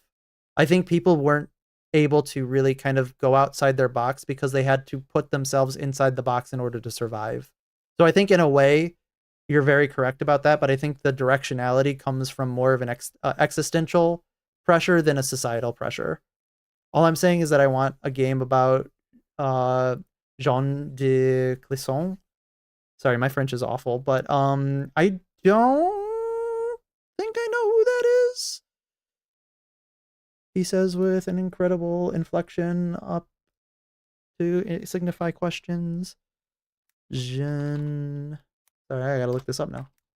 De Clisson? Oh, the Lioness of Brittany. That could be interesting. Definitely sounds like an interesting woman. Let me... Gotta pull this back up. Definitely a lot of illiteracy around medieval combat in general. People like to think that they know a lot more about things than they do. Yeah, I think a lot of it comes from like people saying, "Oh, I saw this somewhere once." You know what I mean? So Which this is what's happening. That's not what I wanted to do. LOL. I wanted to find my... But I think a lot of it comes from like people saying, "Oh, I totally have seen this before in this one thing," right? And they're like, "Oh yeah, totally. I know I'm an expert on it now." But for people who have actually like engaged with the material that they're trying to claim ownership of, it's definitely a lot different. So like I guess a good way of putting it is like once you're on the piste, everything that you've ever learned about sword fighting really doesn't matter as long as you can execute on sword fighting. She became a pirate after her husband was executed by the King of France and terrorized French ships. Yeah, that definitely sounds interesting. Period that could reasonably I think that could be really fun. The circumstances. I don't care if they're especially if lesbian, it's historically but it's just accurate. the believability of the world and what the main character is capable of doing. You know, it's sort of like in A Plague Tale. In that game, you play as Amicia, and that game at least made it realistic where Amicia can't just go 1v1 against a knight and win. I guess Amicia had to use gadgets, the environment, and stealth to win because she's like a 90-pound girl facing fully armored male knights. Like it makes sense. This just reeks of a suspension of disbelief. But I guess it's a video game, so it is what it is, right? Maybe there is magic in the game. I don't know. The game isn't even out yet. Either way, I'm not going to tell people to boycott or that I hate Xvado. I'm not. I'm just telling you that what Yeah, I you have to wait till it comes out. I'm sure the game will review. I think that's a well, very people might reasonable appreciate it. take. Maybe it sells well too. Who knows? Either way, it's no skin off my back. I mean, Xvado's also $40 USD at release. So yeah, it's probably going to do well at that price. It's not that $40. expensive, but maybe Yeah, the that's not that path bad. is pissing off the right people because it's seen here. You have tweets where the Knights guys confirm that they will have jiggle physics in their game. Based. And the usual types are really angry about that being implemented. And If your game doesn't have jiggle physics, then you don't speak to gamers. I'm gonna put that out there right now. If you don't have jiggle physics in your game, you're doing it wrong. people are mad at Knight's Path, but hey, I mean, it's working, right? Everybody loves jiggle physics. It's just chronically online weirdos that don't. Like, look at this post from just a day or two ago where this Taylor user screenshots to tell everybody that she's unfollowing Knight's Path. That's not the point. But Thank you, Taylor. notice the That really follower helps. count there, right? 15,000 for Knight's Path at that point, right? As of this video being made, they're currently at 34,000, almost 35,000 followers now. So they doubled and then some since all of this backlash happened. Which is, hey, that's great news for Knight's Path. But the delusion is still strong with this, man. Like, you had a user with a Henry profile picture from Kingdom Come 2, which kind of tells me everything already, but they said said this about Knight's Path too. Let me read it for you. Glazing Hmm. the dude bros is never a good idea. They will hype you up on here, but they will never buy your product. Meanwhile, queer people are the ones who make fan art, fanfics, which keep your fandom alive. I like how this person is like speaking for everybody with this statement, by the way, And actually buy and support your products because he knows every single one, every single person. Delusion on offer here to claim that dude bros. I think you just mean ordinary people who just buy video games somehow don't support the games that they champion, which is just like a flat out lie. Like, if really is that why every Souls I can appreciate a good jiggle physics implementation. Because the Okay. dude bros liked it, I guess. Like, why did We really got to ask the question, can you even appreciate a bad implementation of jiggle physics? Yes, you can. It doesn't matter as long as it's in the game. Stellar Blade do so well that the owner of Stellar Blade at Shift. There it is. That's my guy. That's my guy right there. Go get him, Willie. Go get him, Willie. Not even lying, by the way. Like, just this month in January alone, the Stellar Blade team He is the queer people. Yep. $3,400 in cash bonuses. This is his Spartacus moment. I am queer people. I am queer people. I am queer people. Maxes by the owner of Shift Up for how well their games are doing. You think Shift Up could afford to give away that much for free to everyone if the I guess dude bros, as you put it, didn't show? Like, I'm not part of the queer community, 100%. But if I were part of the queer community and I had somebody speaking on my behalf for me, I'd look at them and be like, the fuck you doing, man? I got my own opinion. Why you speak for me? I'd be so mad. I would be livid. Livid would be the right word for it when somebody tries to speak for me. Because then it's telling me that I don't have the ability to think for myself and have my own opinions. It's like, wow, brother, thanks for that one. Oh my god, that would make me so mad. The way that they did. The same dude bros who bought Hogwarts Legacy, which made that game reach, as seen here from tweaktown.com, 40 million plus my god sold, which is more than entire franchises combined in a single game release. Yeah, the dude bros definitely didn't show up for that one game, except that they did. I am the queer, and no one on Twitter can speak for me. Hell yeah, brother. Which is seen here, sold over 7 million units in a single year. Oh right, the dude bros did show up for that one too. Really though, like, it has to be so annoying when people try to say something, like they put words in your mouth. It's just like, I couldn't believe the amount of frustration that would come from that.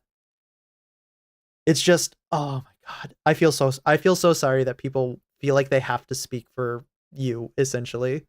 Didn't they? Do I need to keep going? The point is that these dude bros, as they put it, which again they say in a condescending manner, but it really isn't, are actually the ones who show up to buy the vast majority of video games, and they are, whether these types want to admit it or not, the dude bros, or as I like to call them, just gamers or players, I guess, are the backbone of the games industry as a whole. You gain everything by appealing to the vast majority of players out there who, whether you want to admit it or not, are usually imagine making a game for your audience. Wow. It just is what it is. You can get offended, but you have to look at video games like in a similar sense to like the makeup industry, okay? The people who sell makeup would lose everything if they didn't cater predominantly to women specifically. Sure, yes, I know gay men wear makeup or whatnot too, but we're kidding ourselves if we somehow don't admit that yes, the vast majority of makeup is bought by women, right? It is. And that's video games too. They'll try to push the narrative that it's 50-50. All right, the only reason I didn't buy SM2 was because I'm broke. It's not all dude bros who follow 40k.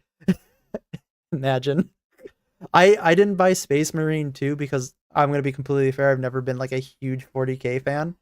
But, you know, not all 40k fans, especially not all people who are 40k fans believe in all the weird like stuff they're trying to engage with 40k. They're just like, please let 40k go back to what it was. It was good when they didn't care who they offended.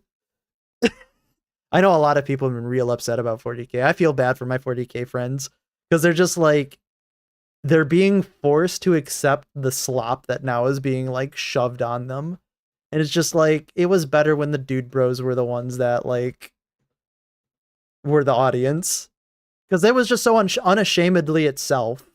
female. It isn't. Men buy and play games more. It's not a superiority thing, okay? It is what it is. And you lose a lot clearly by not catering to what they want. Unfortunately for the games industry, the push of modern agendas, if you will, has caused the vast majority of people who buy and play video games to develop pattern recognition against the things they don't want to buy or play. I'm not a big fan of the game, but when I went a huge binge for the lore and own at least one of their horror novels in the setting, yeah. Gaming websites or Twitter users are vastly Like I said, underestimating how deeply loyal and ferocious when they were unashamedly themselves, it was great. Game sales. I mean, these Oh, sorts yeah. of players are why Call of Duty, Battlefield, Halo, and many, many more exist and have sold so well for so long, right? God of Oh War yeah, even. 40K Sure, is a women play wild those ride. games too. I'm not saying that, but we're both lying if we tried to say that more women play Call of Duty than men. Like, come on now, why are we lying, right? It is what it is. Although, so credit where As a fan of due, so that 40K, user started my saying third that army now. I very much LGBT wish I fandom could tend go to back keep to the early games alive through 2000s fan era. art and stuff. Yeah, I that's think- true too. Look at Life is I said, Strange, I don't Dragon think Age, you're look at alone in animated that. shows I like think you're Hazbin in the Hotel. I'm not majority. saying that LGBT-centric customers aren't loyal. Although I you're think making the they are, mistake of but not I being the really loud find this majority. mentality that we need to like pit one group against another. But then again, right? you'd be This could just screamed down and foolish shouted stupid. at if Both you games can tried to reasonably exist. be the Both can loud be majority. successful, and both can have their core audiences too. If X Vado is made for the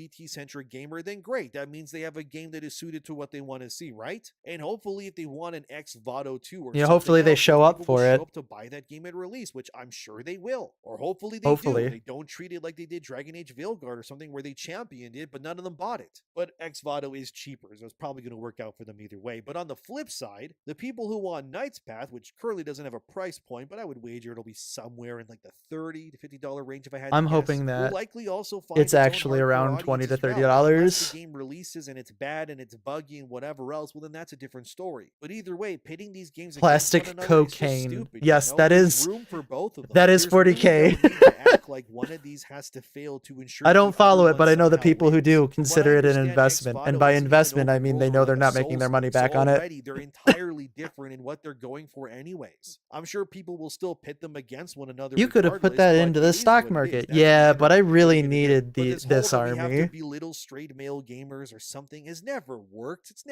never huge. ends well. All you do when you attack that demographic, which is monolithic in size, by the way, is hurt your own projected sales targets for literally no reason. Do I think the Knight's Path devs should have said that modern agenda comment? Honestly, I'll make sure to probably remember to not. ask No. They after should have this just video said is we over, want but to you're be gonna a have to low tell me what fantasy armies you go action for. RPG that is fun to play, and we don't have the resources to focus on stuff like multiple romance options or having women playable in the game. And that would have been totally fine, because again, apparently anyways, just a few people making that game, right? So it makes sense. You can't reasonably expect a development team with like single digit numbers in terms of developers to have the resources to somehow make a game that has all the bells Man, and some of these whistles games that look you real expect good. out of a game with like 300 developers behind it and like $100 million, right? But again, it is still hypocritical to attack Knight's Path when X Vado is doing the same thing but in reverse and not getting the Plague same Tale was level also a of good medieval backlash. story It game. Yeah, I've just heard good proves things that about certain Plague groups of Tale. I people kind of have want to biased play views Plague's and Tale, but I selective never really got a outrage and chance see to. wrong in one way of thinking but not the other. I And really, think about I'm why really Tiny bad at Sands, I like know that. sitting down Oh, for your game is story-based focused on a games. lesbian romance with I'll no send the straight photo of the romance stack on options, I'll Discord. give it 10 out of 10. Hell Oh, your yeah. game is straight romance only with no lesbian options, 0 out of 10. We hate it. The devs must be hit with rocks now. Like, it's just stupid, right? Just by picking a side like this, it proves that it's biased no matter what. I never like to see devs punching down to other developers. It always comes across as gross and I know some condescending to me. people who The have, whole like I point said, a lot of games like some is close that we friends can of mine who have have a all lot sorts of of games get models. made, right? There doesn't They have need an to be only entire one like type of game. closet And it's dedicated easy to all their just look at models. something and go, And when yeah, I say it's closet, I not mean for like this me. is like a Move on, walk-in and that's fine. closet. We've all done that. I've done that plenty as well too. For example, Savvy, a friend of the channel, even And replied it's to that filled Dude from Bro top to post. I bottom. mean, this is what she said. Let me read it for you. I like how you just make things up. This is so fascinating. If the queer showed up, why did all the virtue signaling games fail? Why didn't the target audience show up for Concord? If gays actually supported anything, Oh my why god, did the you're water actually being propaganda called first out get on renewed? Twitter. We Who know would have none of this is guessed? true, and that's why all the shows, games, books have to get retconned for demanded inclusivity, and then when that happens, it gets canceled shortly after. I mean, she's kind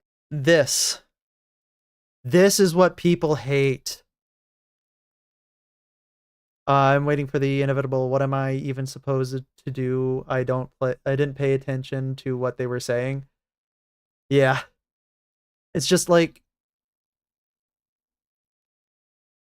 followed by rats. Exactly. But yeah, no, this entire thing right here is exactly why people just don't want to see it anymore. It's just like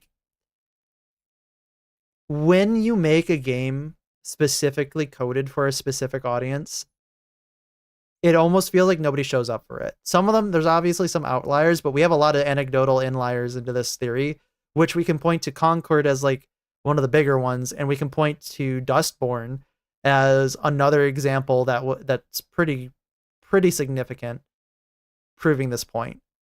And then when it doesn't succeed, they go and infest another IP and then make it unplayable or unwatchable for other people. I think people are just tired of it now.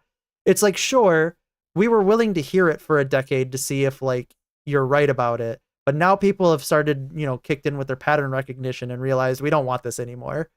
And they are so upset about it. If that demo did show up to support games the way these posts all claim they do, there's a reason why there's a lot of nostalgia for the earlier versions of IPs nowadays. There would be a Netflix like planned universe. There would be another Masters of the Universe Tila focused story told again on Netflix, or a sequel game to Gotham Knights or Kill the Justice League currently in development. But none of that is true. That's not happening. Yet instead, no image perms on Discord. Can we get those, or is there a reason they're off? So there was a reason that they were off, because obviously you don't want just cheeky randos being able to post pictures. However, I think we're going to need a new role in the Discord where after you've been around and posted for a certain amount of time in the Discord, you become like more of a trusted Discord member, which, by the way, you're at that point right now. So I'm going to ask, sorry, I'm going to take a second. I'm going to ask the moderator of the Discord, my co-moderator, to help me with that and figure that out, because if I were to do it, it'd take me a year because I'm stupid. You played the game. And I mean, you can't even get mad at me for saying that. That's objectively what happens in the game. That's what the developers did. I'm just telling you what's in the game.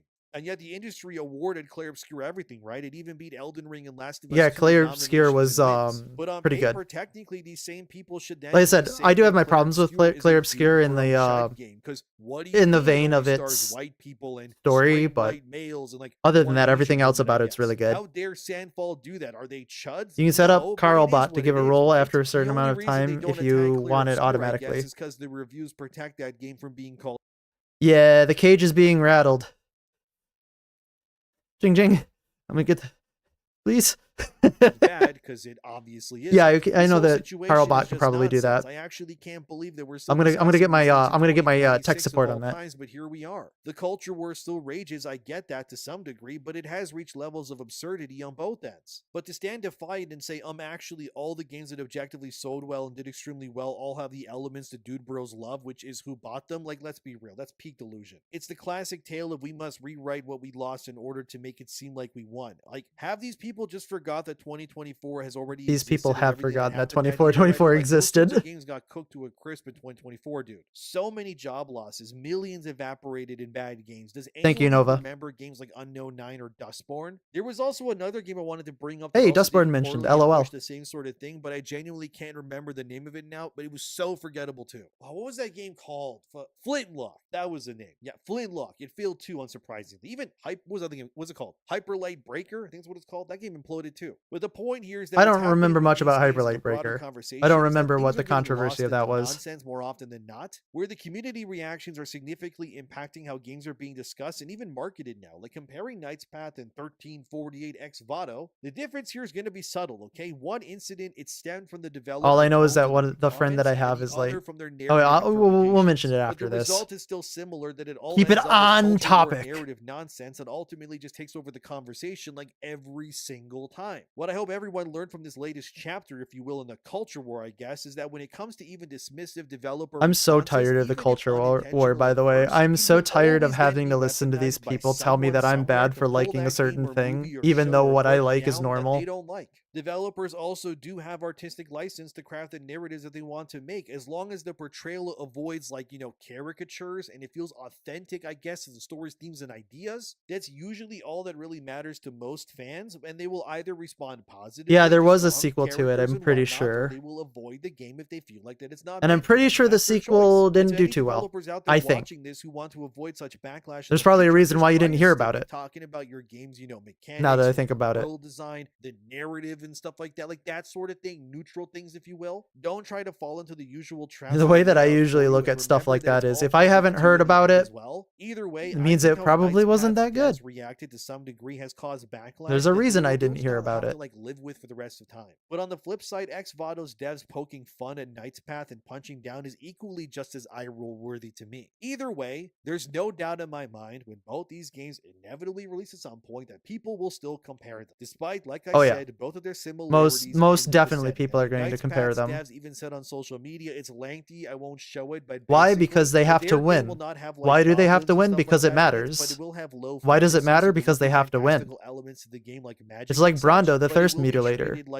It's what plants crave. Like things that mankind doesn't really understand at all. There will also be giant snails and dragons. Well, I don't know if dragons are low fantasy, but there you go. But not exactly, like I said, a fair comparison to Xvado, which is I should play Plague Trail. Now that you mentioned it, I probably should. Totally different games. I guess the message I want to cement here is I want you guys to be smarter than this. Ask questions, sure. Look at what's being said and think about it first before you respond to something. And really ask yourself if you feel like everybody should take that advice, honestly. What's getting said is just meant to weaponize you as well. I always tell you guys to think and use logic because, yeah, it's important. I know it sounds obvious, but unfortunately, the internet and its discourse does not run on logic at all these days. It's just people howling and screaming most of the time, just wanting to be angry for angry reasons. Like I said, I'm fully aware I've attributed to that sort of mentality in the past, and as I've said in videos earlier in January this year too, I am trying to turn over a new leaf here. Well, that's good, honestly. That people don't go fully insane if I can help it. We're all better than this, so we all have to work. I think you did okay. Stoop to these levels, whether you are pro Knight, presenting both sides in a way, presenting some arguments in a emotional way. But what do you think? Let me know. Thanks for watching. Subscribe. Take care of yourselves, and see you next time. And just be smart about what you say online, guys, because it matters. But anyways, and it's forever. Don't forget, whatever you say on the internet is forever. I'm so happy that Opera has decided that it wanted to rail against me. But yeah, I did definitely think that comparing the two games in a way is not, it's not commiserate to one another. I don't think that they should be comparing them because they're probably two very different games, but I could definitely see why people would want to do it. I honestly just wish people would stop looking at the internet as I have to win the argument, even though there's no argument being made at all. He still said a couple of things that were a bit on the right-wing side, but it was overall neutral. Yeah, I mean, everybody has their biases, right? Like, obviously, I have my biases, and I try to present them in a neutral way, and other people have their biases, and they try to present them in a neutral way. I think really at the end of the day, even if you, not you specific, you in general, the watcher or any other watcher doesn't agree with anything that I say, as long as we can have a cordial conversation about it, it doesn't matter what side of the political aisle you're on, because, through understanding, we come to a better, understanding of not only the other argument or other side, but an understanding of ourselves. Really, that's kind of the environment that I want to foster here. I mean, a lot of people probably have a lot of charged things with that, and as an effort to try to at least turn the temperature down a little bit, I think it's better to, present a space in which it's okay to disagree with somebody. In fact, it's encouraged to disagree. But you're right. There were some overall right-wing things that were said, but, you can't get away from that. Your framework really helps with the way that you try to express your points. But yeah, I think you did okay. And steps in the right direction, because I remember that a lot of his content used to be very, very heavily coded on one side. Very much. I have strong political views, but I don't want to argue with anyone about it. Right. It's not like, again, it's not that arguing is the bad part. Arguing is actually the part that's the good part, because that's where you learn. It's the emotionally charged arguments that are the bad part, where if you can't help yourself but not detach from the argument in a way where you're just like, okay, this makes me feel a certain way, now I have to tell you how I feel, that's not a good way to argue. if you want to argue from a point where there is no emotion attached to it, that's the best way to do it. Exactly. People's experiences definitely shape how they talk about things. I agree 100% with that. And a lot of people can't give up their initial experience with certain topics either. So it's like, you know, if they talk about something initially very emotionally or told like there's an emotional weight to something, like a good example is just calling your, you know, political opposition any name in the book. It's just like, okay, that's my first experience with this type of person or this ideology. That means that they're that for everything. And they just won't be able to have an argument with you. You get a temporary role name because Mr. Fencer doesn't tell tech support what to name it. Oh, did you message me on Discord? You probably did. Did you message me? You didn't. I will tell you what to name it as soon as I figure out personally what I want it to be named. So your name, perfect. You got temporal. LOL. All right. Well, now that that's all done, let's get to some half sword. All right, let's go. Boom. Transition. Fade transition. I'm so happy that my store went out. That means that we lost internet for a second. Boom. Now we're on some half sword. So I'm thinking that, oh, wait. I'm sorry. I may have jebaited you. I have most 100% jebaited you. And the only reason that I've jebaited you is because I must show you something. That is not what I wanted to do. It's in the realm of half sword, don't worry. I accidentally just took off my entire thing. I am so amazingly on point with this right now. Give me a second.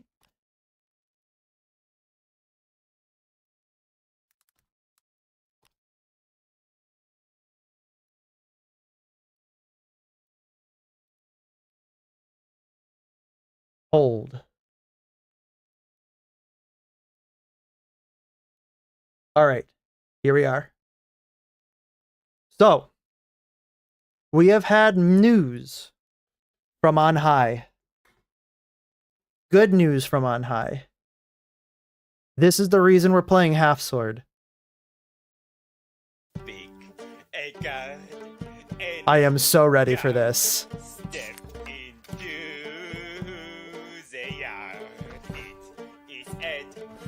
We've got news from the devs.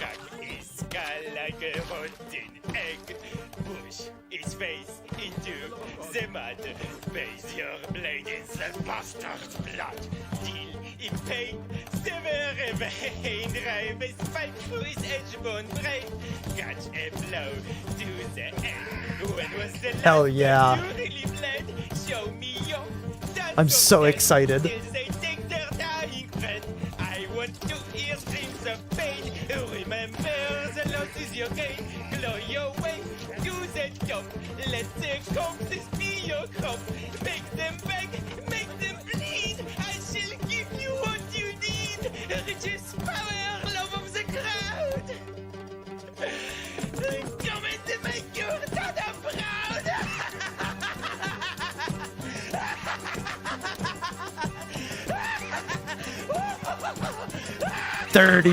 January 30th, 2026. We are 100% going to be streaming that all day on the 26th. So be ready. Oh yeah, he was having a hell of a time on that trailer.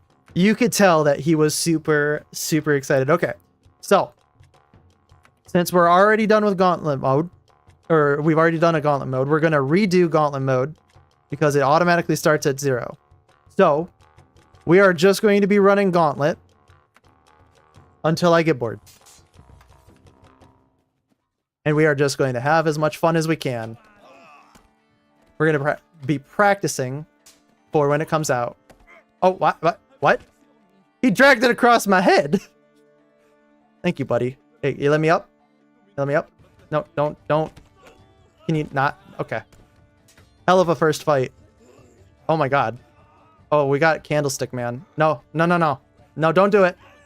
No, please let me up. But how unfortunate is this? Oh, we'll try again.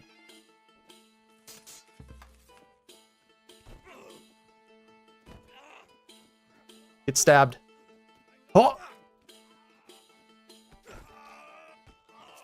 That took forever to take that guy down.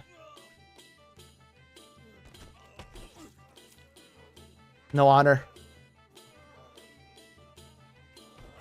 Oh. Oh, that was my arm. Got him.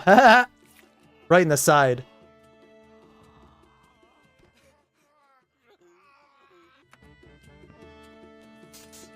Oh, good. We got a good knife.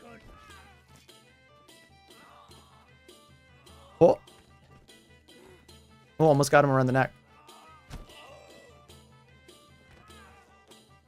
Got him on the arm.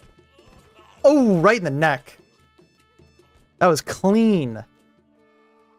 He didn't know what hit him. Oh, it's great. I love this game. This game is so fun.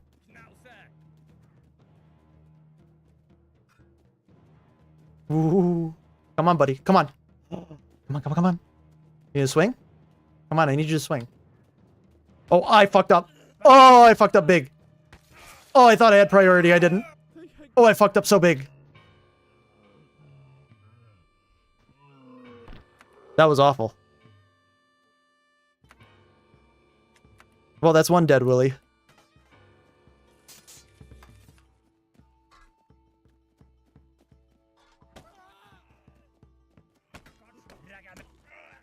Come on, go down. Go down. Thank you.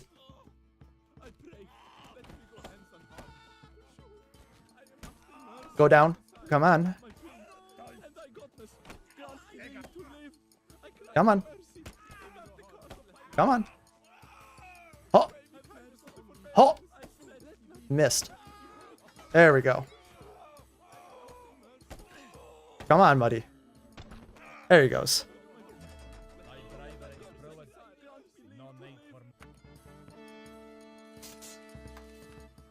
Oh. Oh, he got me in the head. Oh, come on, man. There we go. Oh, God, I broke his arm. Oh, I hate when I hear that sound. That's what you get for missing, buddy.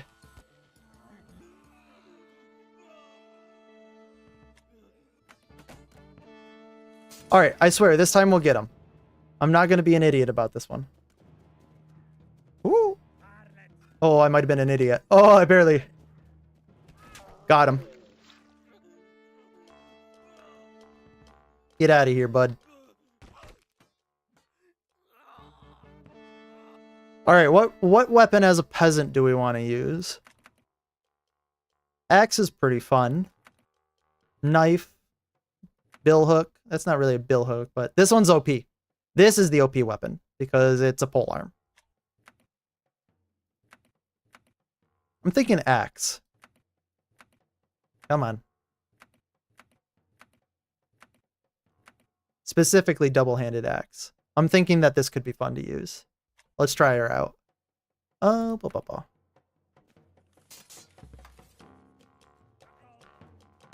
Oh my God! Imagine. Can I have my axe back, please? No, no. Sir, thank you. Okay, I gotta play this right.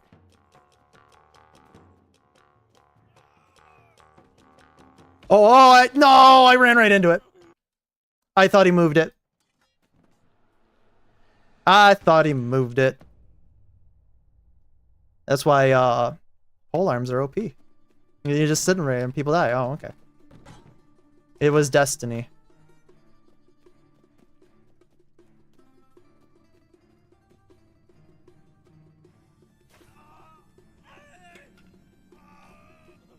Don't worry, we'll get our Willy back. He won't die yet.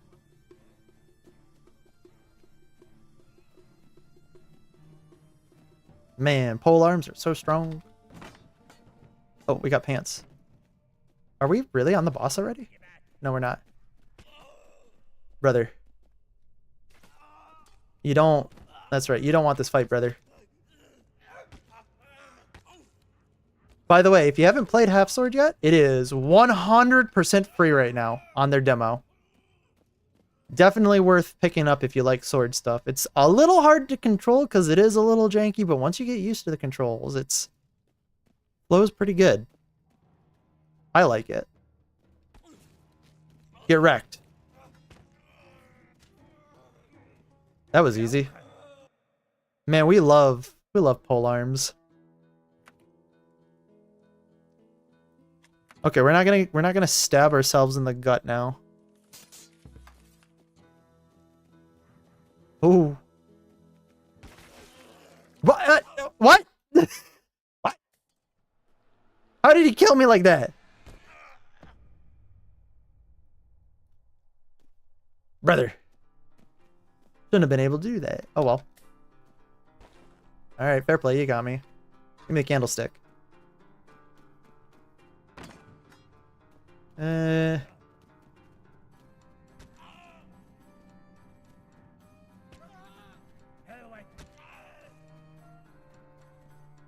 Go down, come on. Thank you. Okay, we're gonna take the second one.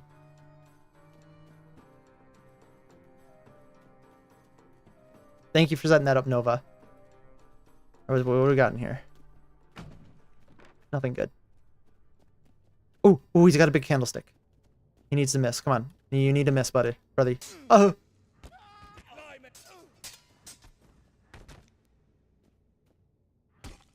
I think he's down.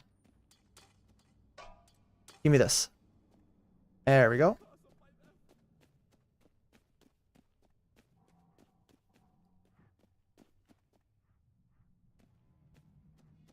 Actually.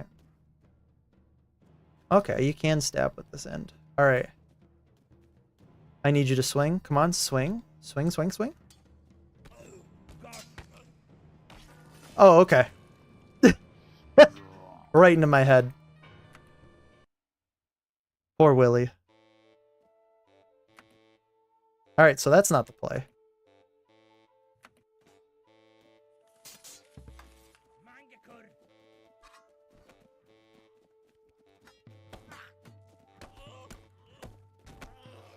We are going to probably choose maybe the small hand axe. I said I don't want to just pick the spear because I know it's busted. I want to actually have some fun with other weapons, get some practice on them. But if we get stuck on this guy, I think we might. I'm really liking the pile of willies that I just made.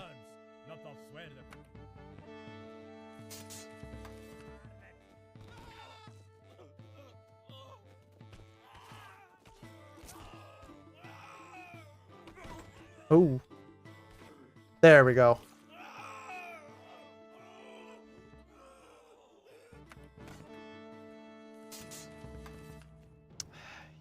Okay, I guess I'm gonna have to go for that.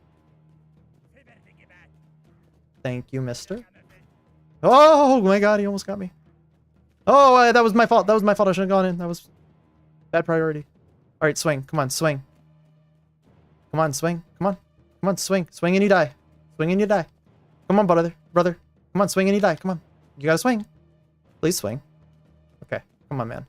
Oh! Told you, swing and you die.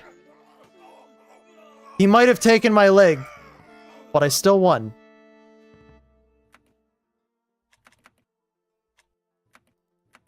Let's see. I'm really kind of liking the axe. Maybe we should try the hoe.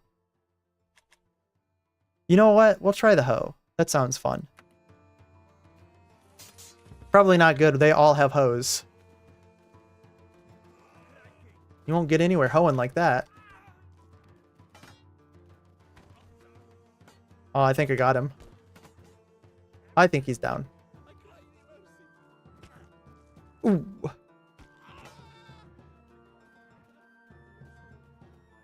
I keep locking onto the wrong guy. Who's the boss here? Scythe guy. Oh! He should be nearly dead. Oh, I just split that man's head. Yeah, I don't think he's going to be in Rush Hour 3.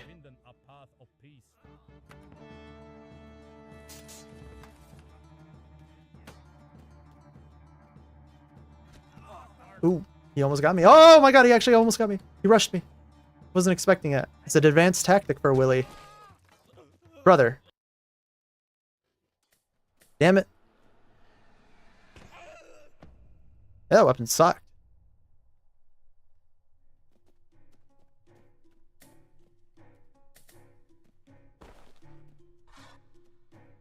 We'll get out. We'll definitely get out of this.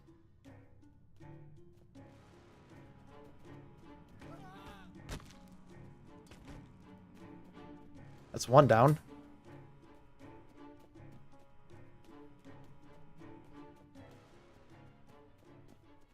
Hey, buddy. Bye, buddy. Give me that. No, I don't want him. I want the paddle. Give me the paddle. Thank you.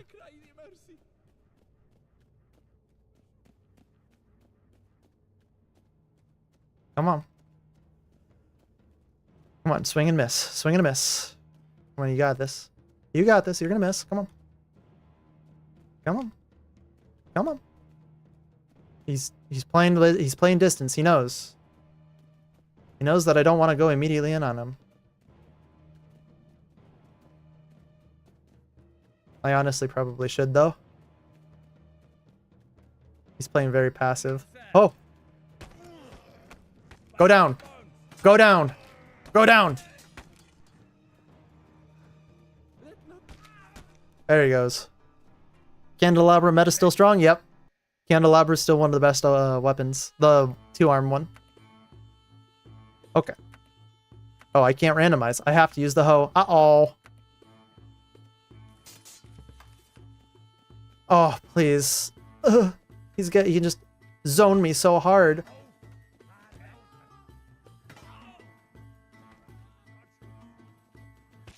Ooh, there we go. We got him. Can I have, please? Thank you. Oh, I literally got him.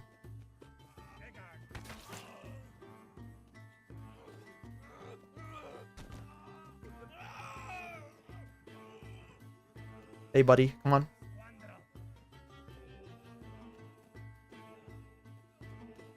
Ooh, he dodged it. Oh, I got him. Reach OP. I don't really want to do a spoilance, but it'll get me to the boss. Oh, there it is. My love. The candelabra.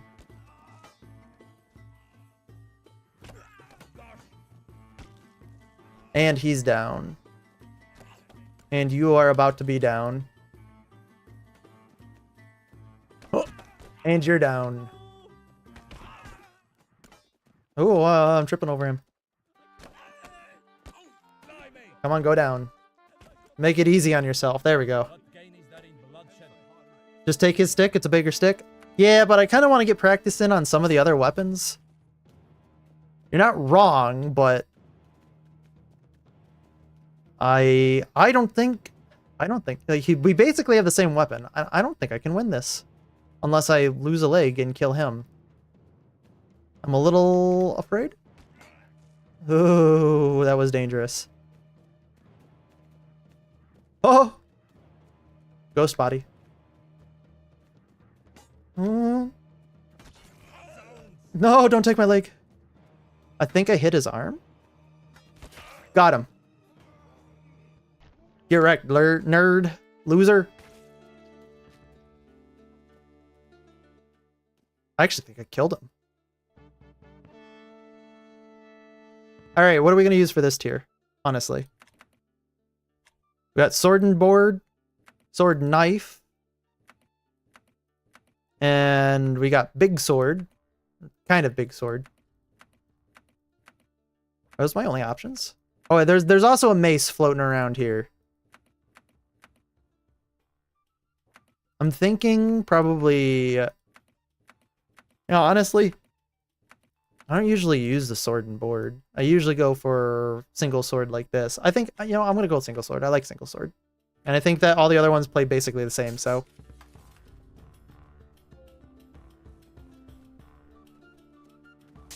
Ooh. That's right. That's what... that'll teach you to not do anything. You're still alive.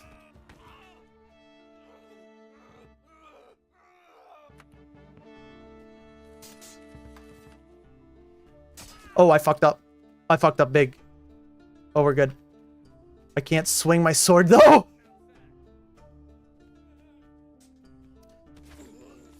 Oh. Oh, this is bad. This is very bad. Oh, you got me. Okay. Oh, you got me. No! I made one mistake. It cost me everything.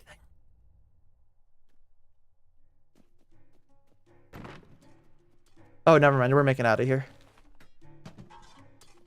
We're making it out of here easy.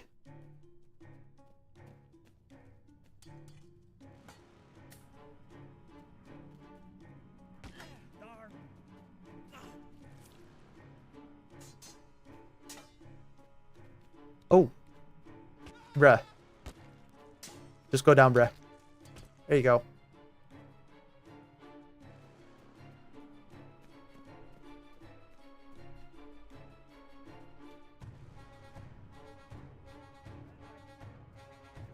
Oh, shit.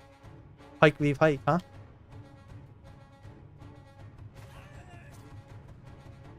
Oh, you lose. You can't do anything. Your arm's screwed.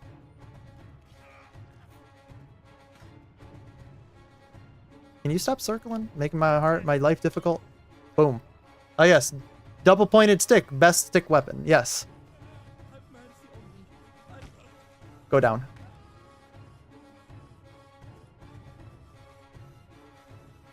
I think there's one more guy? Well, that might just be boss time. Nope, there's one more guy, then it's boss time. Hey, buddy. Come on.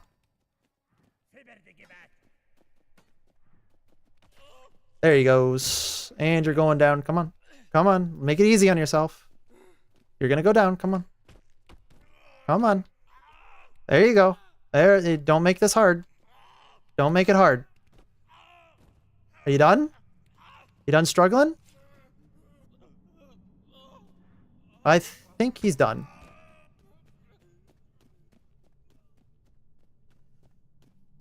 Alright, let's see if we can... At least in peasant tier? Yeah. Let's see if we can get this done fast. I don't want to... Oh, yeah. Oh, no, we're not. Oh, that was almost bad. I thought I had jabbed it in him. Now. Yep, you're dead. Good try. I'd say good try. It wasn't really a good try. Crack my Pepsi. And drink another one. Alright. We're gonna make it to the boss. We're definitely gonna make it to the boss here. Oh, shoot. You got my leg. I have a longer reach than you, brother. That was never gonna work out in your favor.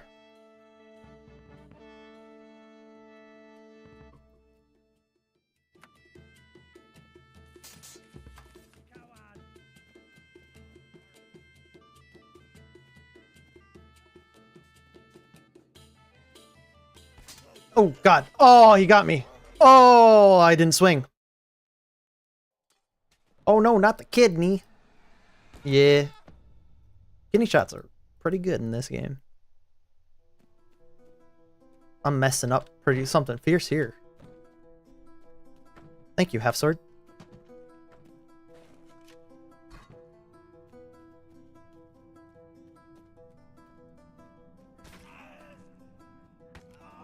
Bro, your arm is nearly off. Oh, dagger. I almost destroyed my foot with that, but good enough.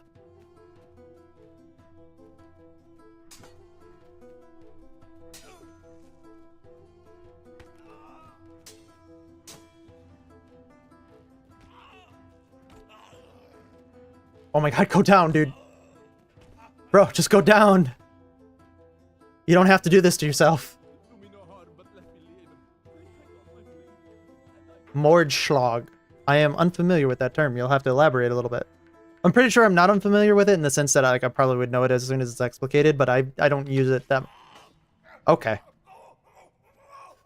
I was not paying attention. No. No, not like this.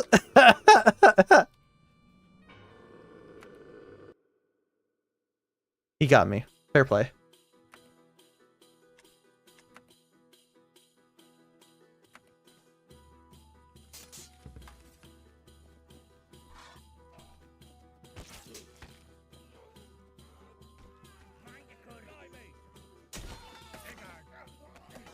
I've stabbed both of them. Oh, Mordhau, you can in oh fuck me. You can in the actual game because they were showing it. In this tech demo, you cannot, unfortunately.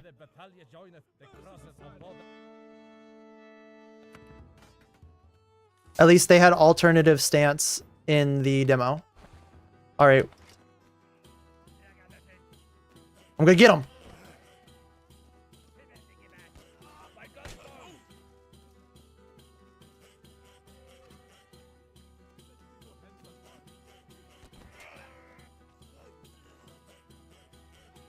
Oh! I missed.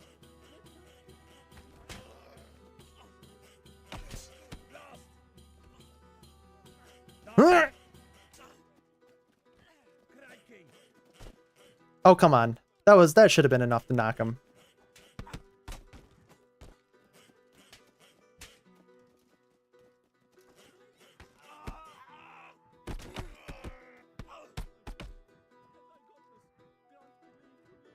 Just imagine being hit by a fucking gloved fist. Oh! Hit the wall. Oh! Oh yeah, no, they got boxing here. Come on. Go down.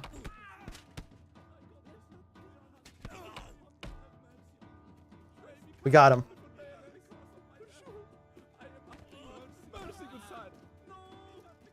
Oh, he's still up.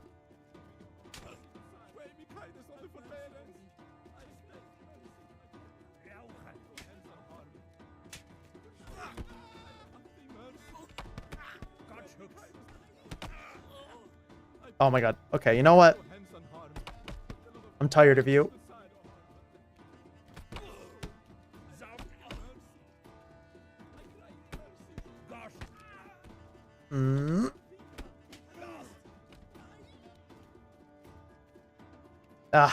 I can't figure out how to do that. There's a way that you can actually like grapple them in this game and like knock them over. I'm too unskilled at this game to do that. But there's some people who can actually like pull off some like amazing like twists of them. I'm not gonna lie, I love seeing medieval combat styles sometimes because of proof of the fact that on the battlefield weapons is whatever you want it to be. Yeah. Anything that is a stick or can launch a stick is a weapon. For sure. Absolutely. Some sticks are better than others. That is human history in a nutshell. Who has the better stick? Go away. Please, no. Where's the knife? It's over there, okay. Right now, he has the better stick.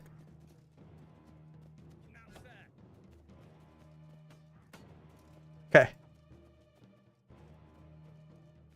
Alright, come on. We're evenly sticked now.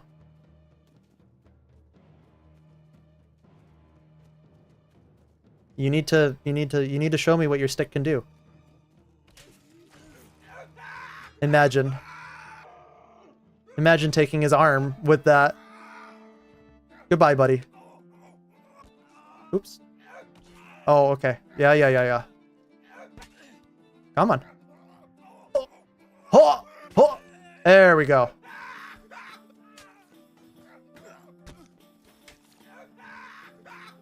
Oh. I'm trying to show him mercy. Oh, come on. This is... Oh my god. Come on. There we go. He's been saved. Or a rock. Even guns are just faster than ways to throw rocks. But rocks are sticks. Exactly. Off with his head. Okay, we actually want to make some progress. We actually want to get to the higher tiers. So we're going to use the cheese weapon. And by cheese, I mean, you know, it's a good weapon because it's a long pointy stick. Oh, okay. Oh, that guy just lost his head. I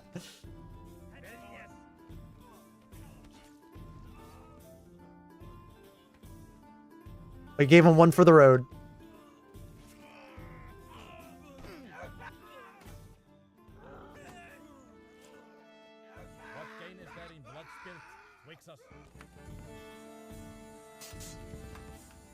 You're gonna run into this. Come on.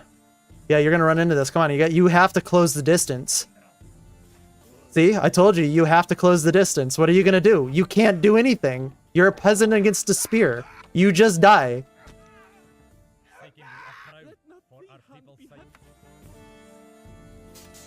Same for you. Oh, you're in an even worse way. Come on. Come on. Come on, buddy. Come on. He's like, I don't wanna. I saw how this ended. Come on. You're not gonna be able to beat my weapon away. You're too far away.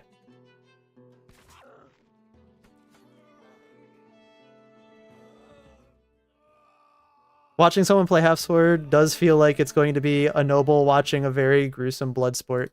It basically is. We love it. All right. Oh man, I actually almost got his head there.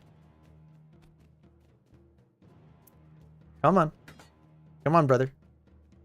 Oh, there's a ghost body down there. That's not good. Might have to reset. Come on, brother. Come on. Stop circling me and like... Okay.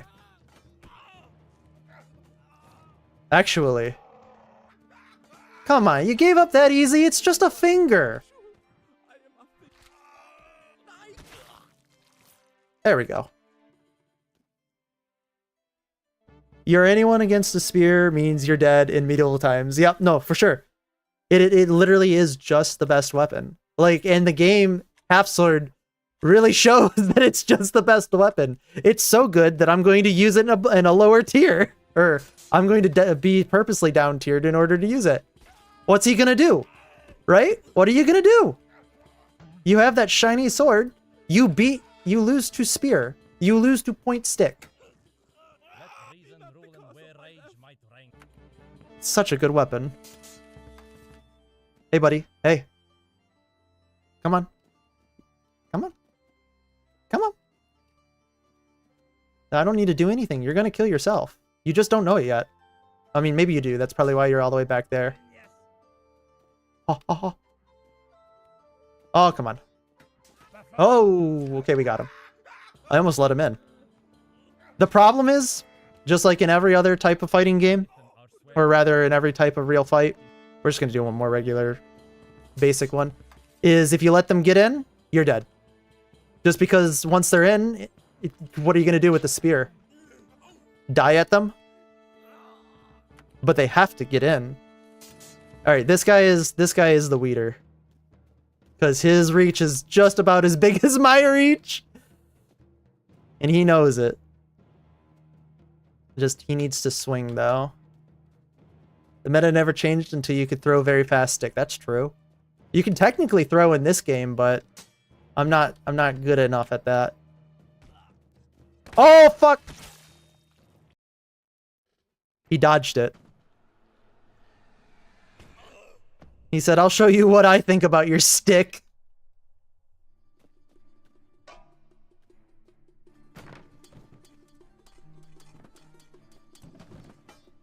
Man, that was rough. I can't believe I missed that.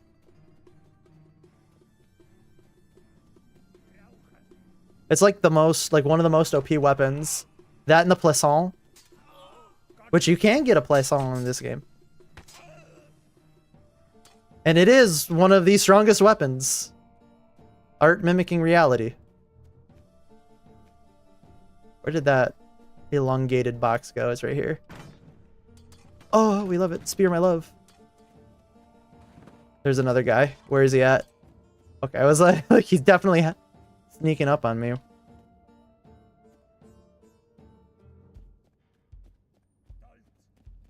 It really is.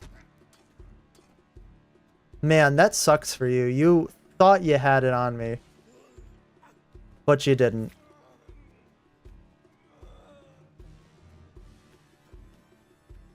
Ooh, big box. What's in the big box? Nothing good. I don't think he's gonna make it.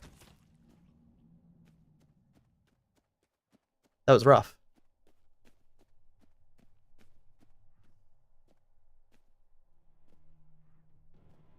We are going to make it to the Baron today, though. I swear. At least I'm gonna try to play until we make it to the Baron. Because we've already beaten the Baron, but I want to at least make it to the Baron. Goodbye, sir. PLAC, Metropolitan C, so with a circumflex. ON. I call it a Metropolitan C because it's funny.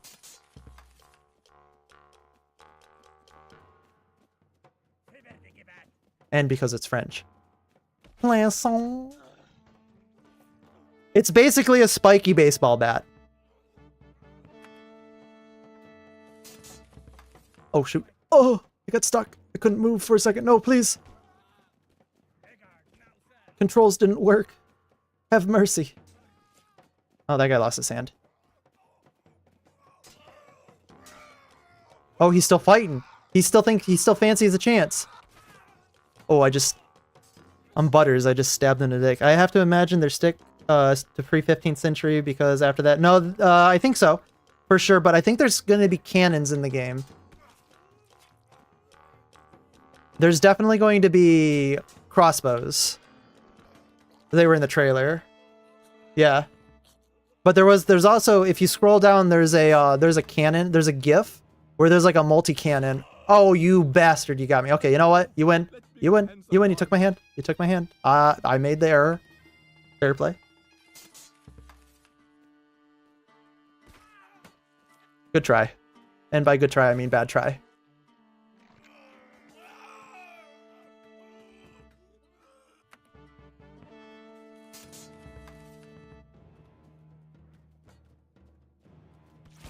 Oh, we got him. We got him. We got him. He loses. He loses. Please. No. No, I don't. No.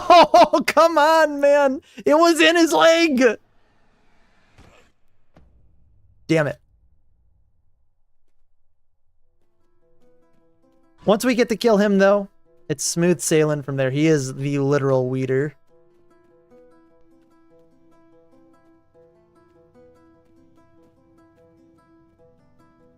Come on. Oh, I don't think that Willie's long for the world.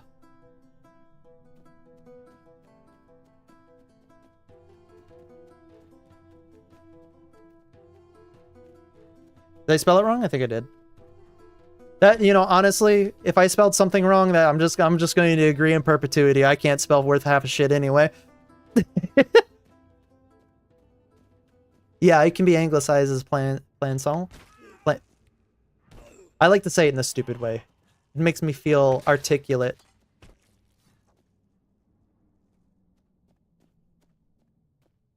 True. Cannons got popular in the 14th century, and I'm pretty sure crossbows were like 10th century. Yep. Alright, we're just gonna take this guy out. We're just gonna go in with this. He's got nothing on me. Oh, he's got everything on me. Oops.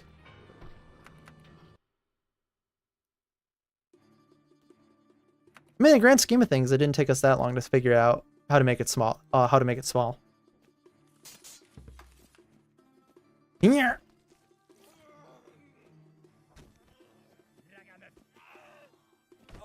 Oh, come on. Sometimes the point on this in the targeting system here is weird. Like that. I don't know why I just went to the other side of him.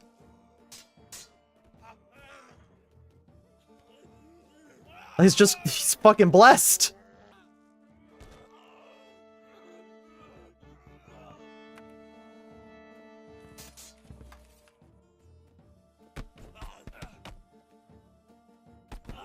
Oh, he got me. Oh, he got me good. He got me good. Ugh. Oh, man. Bruh, please. Just go down. He actually got me he clocked me real good. Ugh. I can't even throw a punch, that's how good he clocked me.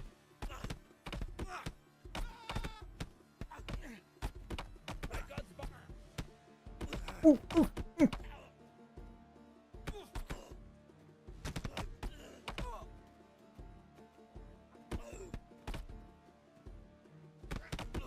I think I got him good too. Oh yeah, I did. I'm surprised that I won that. Never give up. Come on, just stay down. Stay down. There we go. Yeah, just because this weapon humans are fantastic. Oh yeah, for sure. Oops. It's G. Well, it's only a tech demo. I'm sure it's massively improved in early access. Oh yeah, no, I'm so ready for its launch. Like definitely top 10 games that I'm like waiting for. I wonder. Oh, you bastard! I wasn't able to go back fast enough. You got me. Oh, okay.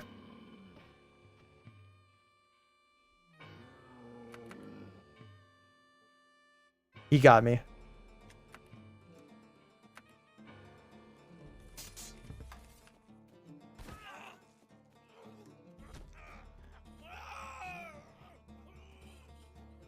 Oh yeah. Oh, ooh, right across his throat. He's dead.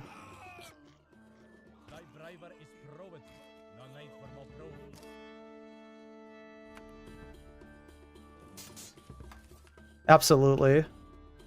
I mean, hell, was it? I think the internet basically came about because of like World War II technologies being transitioned into Cold War technologies. Because what, wasn't the internet like actually a thing in like the 60s? It just was like really closed networks. I mean, like that's only like 15 years away from like World War II. Which is crazy in the grand scheme of things. Can you just swing, brother? Just swing? Thank you. Alright, you know, I've had enough of your bullshit. There we go.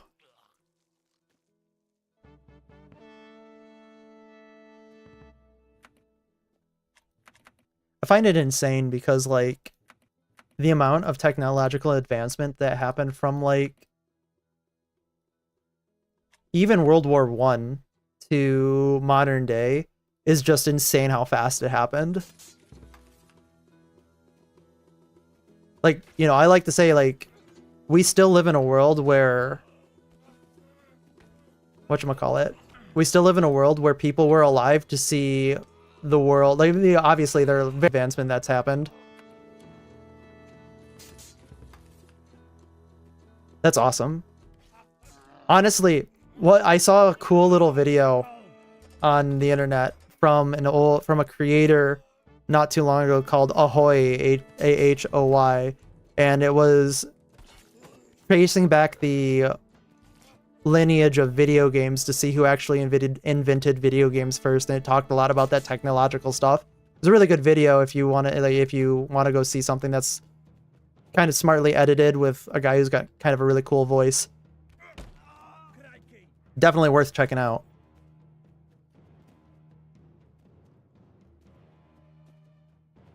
Oh, swing. I'm actually afraid to go in here. I'm playing like a poos. That's his hand. That's good. Come on. Come on.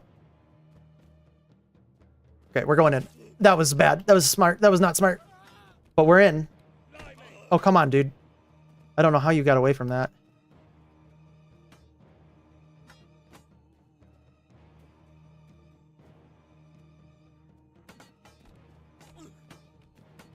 Bruh. There we go. We got him. Oh, we barely didn't get him. Come on. Huh. Bruh. Just go down, brother. I've bound your weapon. You can't do anything. Okay, maybe he can. He can cut my leg off. Bruh.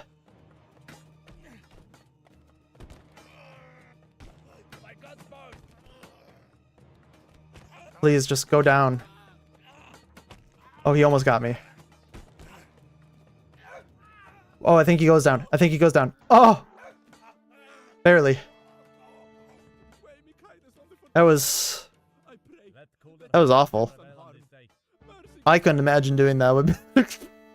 I'd be like, alright, no, you know, you win. Alright, this time for sure. This time for sure. No, not. Oh.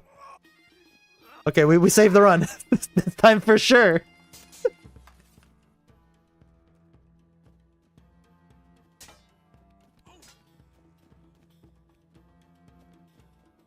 Yeah, I really like Ahoy. He's actually got a really good series that he has been obviously, you know, honestly not really updating that much because I'm pretty sure he's busy doing other things. But he has one about iconic arms like guns and stuff like that used in video games. It's a really good series. I really like it. Definitely worth it if you're into guns and stuff, or if you want to learn a little bit about guns.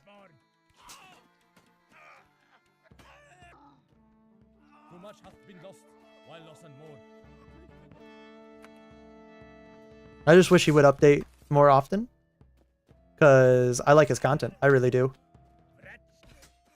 Obviously, that's not my choice to make. But I do like him. Alright, we're actually going to kill him this time. This time for sure. Or he's just going to dodge on that. Oh, I think I got him. I got him. A little bit. Come on, dude. Oh. Oh, he was backed into a corner there. I probably could have gone.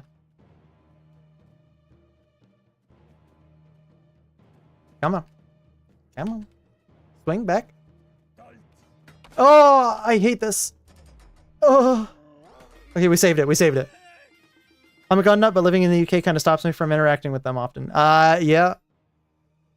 Hey, brother, you need to get a Second Amendment. I gotta go back to the Magna Carta, make sure the Magna Carta says that you have gun rights. I love me my Second Amendment.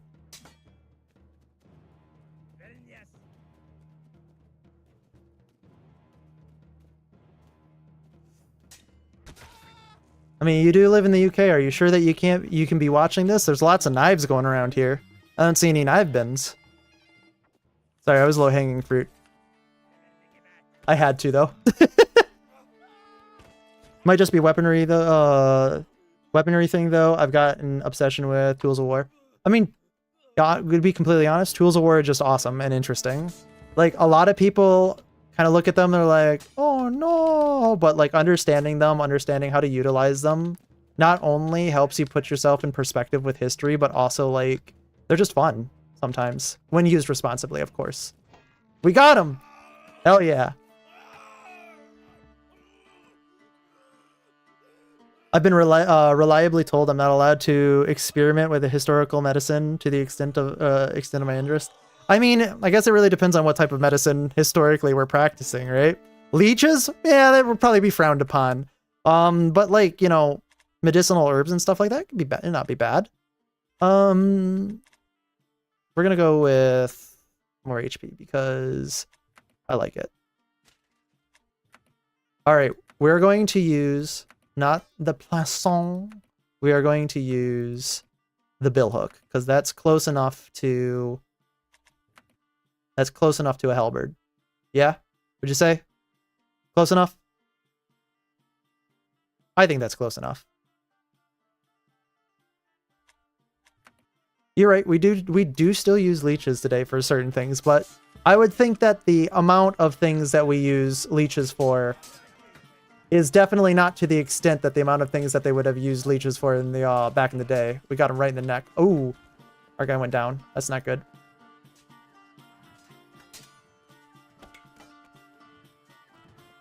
Oh, we're gonna get ya. Oh, we hit him in the head. Ding dong. Oh, he's dead.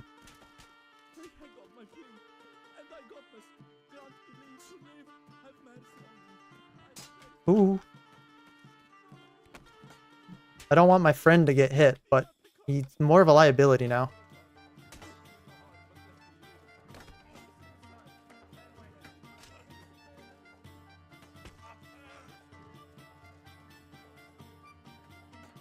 Playing range is always OP. I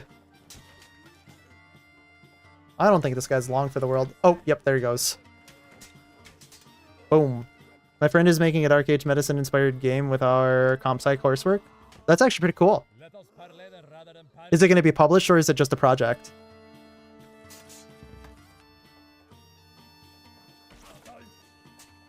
I just walked right into that axe. No fucks given.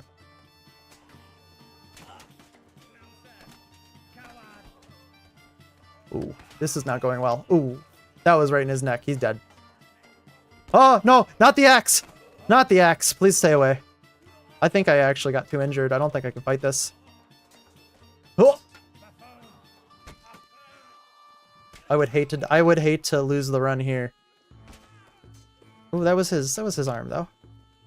Oh, I think I have to give up. You guys win. You win. You win, I give up.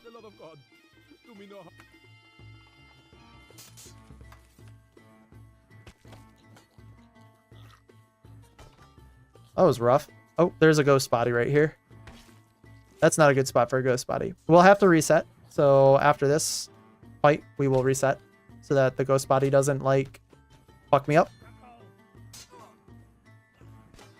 Boom. You got hit right along the eyes with the, like, blade part of this bill hook. Why are you fucking still up, brother?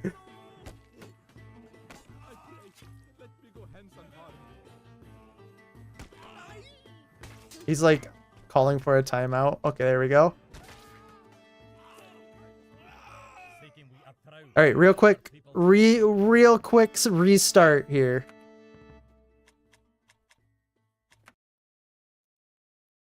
Trust me, it'll be fast. Interesting enough, bloodletting was likely used more in the 17th and 19th century than even in the Middle Ages. Listen, I know you know a lot about medieval medicine. You don't gotta flex on me that hard. Probably not published, but they expressed interest in publishing games, so I don't know if they'd continue with that one or make something else. I mean, not gonna lie, if they do end up wanting to publish it or something like that, I definitely will play it. Not that I've got a large audience, but I'll play it if they want. I'm sure if you're saying that it's good, it's probably good.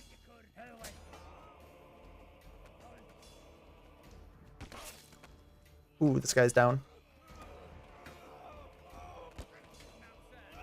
I will, however, give my full opinion on it. Like I usually do for most games, so.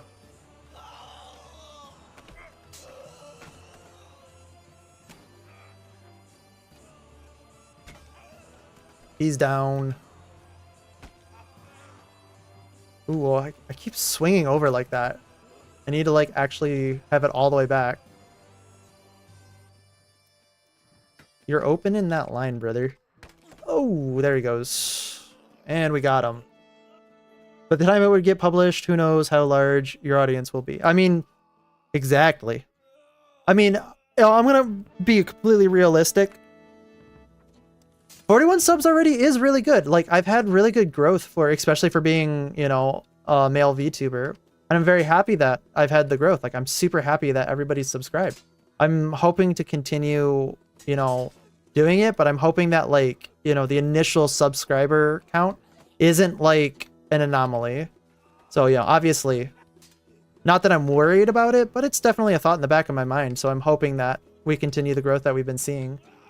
Like I said, I'm just happy that I've got some people to show up to chat in my streams. Like, that was a major thing that I was worried about. I was like, am I really that interesting? But now, you know, I guess I am. So thank you for showing up. Not to get too sentimental, but, you know, I get a little sentimental. More than I ever really could have asked for. Man, that was a fast fight. That guy got absolutely domed. Come on, just, oh, he's not gonna stay down. Please stay down. You don't have to do this to yourself. You really don't have to do this to yourself. He did.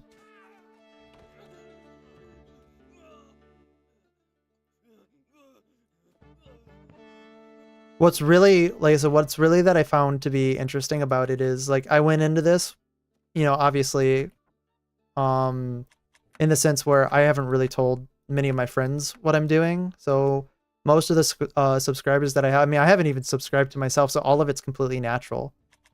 Because that's, you know, obviously what I was trying to do, is try to keep things as natural as I can. So it's just, like, much more much more amazing than I thought it could have been. I'm just so happy that it happened, or that it's been happening like this. It's really kind of shown me that it's been good to open up a little bit. And, you know, as I said earlier, it's kind of why I started this channel, so we're looking good. We're looking real good. Ah! No, please. And, like, it's not even, like, the fact that, you know, my reaction content's been getting people. Like, I've been getting a couple hundred views on my gaming and other content, which is just, like... I never thought that that would happen. And I'm so happy that it did. 100 subs is already in the top 50%. We're getting close. Is that really? Is that true? That's awesome. I didn't know that.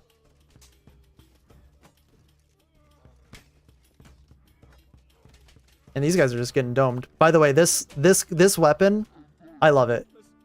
It's such a good weapon.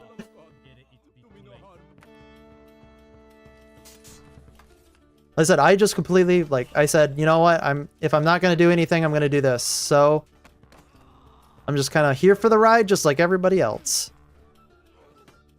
And like I said earlier, like, my next step is I got to find, I would say, a few content creators that are kind of within the same realm as me, in the sense of, like, you know, subs and content that they want to do, gaming. Because, you know, obviously I don't want to go to somebody else's stream and be of no value or negative value. And I don't want to upstage somebody, because that's not nice or kind to them. And it's very rude, in my opinion. So I'm just hoping to find, you know, a creator where I can be like, oh, awesome. You're in the same boat as me. Let's do some stuff together. Because, you know, I don't want to, like, grow an audience either based on, like, somebody else's audience or attach myself intrinsically to them, because I want to do my own thing. And that's already a worry that I have with, like, collabs, in a sense, where it's like, I don't want to accidentally ape them in the process either. Like, that's actually kind of my biggest fear now that I'm thinking about it, is, like, being a dick, and, or not even being a dick, like, not purposely being a dick and accidentally taking people's attention away from them. So it's like, that would be bad. I took that guy's head clean off. Like a psychopath, he goes and checks. We're doing really good this run. Ooh, oh, oh, no, no, no. Okay, we're good. Oh, that's not good. Immediate. We're doing good this run. Immediately stabs myself in the face.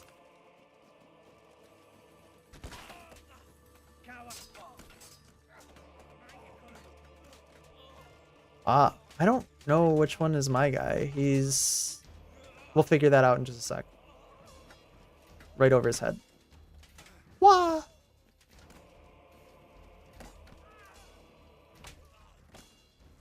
I'm hoping eventually to get enough people in the Discord to be like maybe 10 active users soon. So that, like, if I wanted to do like a community type of gaming event or something like that, we could do that. Because I feel like that'd be really fun. And I know that you're in the UK, it'd be kind of hard for you to get in unless we could find something that's got low latency interactivity. Which I'm keeping an eye out for games like that too, because I would hate to disclude somebody who'd honestly want to play or feel like they're discluded.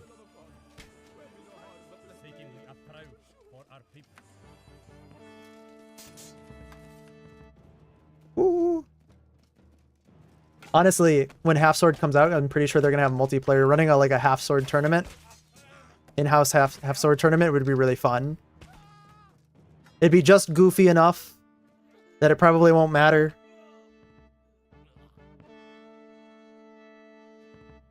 We're climbing the ranks. True. That's very true. I'll have to think if I'll have to see if there's anything that's really good out right now. Oh, dude, wait, this isn't this tier? GG, tier's over. We win. Right now, it's like I said, right now it's concentrating on making sure that the audience is grown. Please no. And active, because I would hate to like start an audience that just becomes inactive. But in the future, like maybe even short future, if there is a desire, like a concerted desire for community games, I definitely, I mean, hell, you know, if you wanted to get, because I've got a new, my account for my VTubing, I've got an account for, Helldivers. If you wanted to start, I know it's a little bit of an ask for you to have to purchase a game, but if you wanted to play that, I'd be totally down to play Helldivers, because that depends on your, client side, for the most part. Oh, that's not bad at all. 80 ping's great. Because I know that you said you haven't played it yet, but you know, it's quite fun of a game. I usually tend to play solo unless it's with people who I know. But if you want to, I mean, hell. 100%. I'm sure that I can probably bug Nova to play too if Nova wants to play.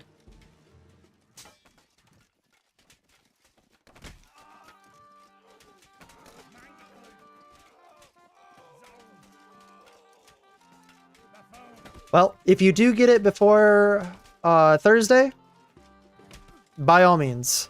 If you don't feel pressured. Bonk. Man, this is going great. I am just like slaughtering these people. Letting instinct take over.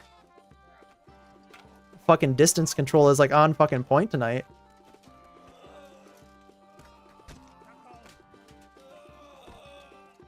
You remember what we were saying earlier about swordplay is like a majority of controlling the weapon rather than the pure strength? Well, here's your proof.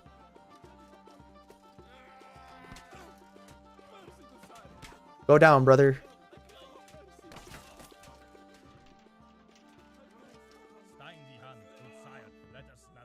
I heard a nice little bit of wisdom way back when I used defense a lot. The best way to make sure that you end up winning the fight is to make sure that they don't hit you. That really stuck with me.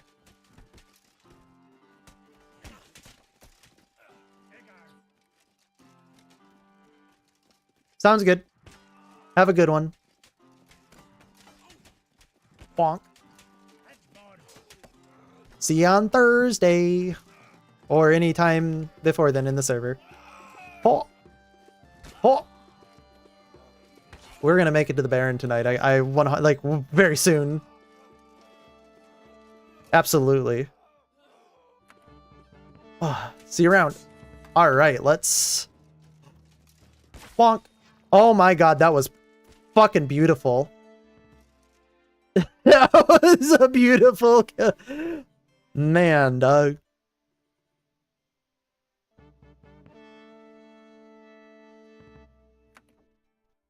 Exactly where I aimed it. Oh, that's right.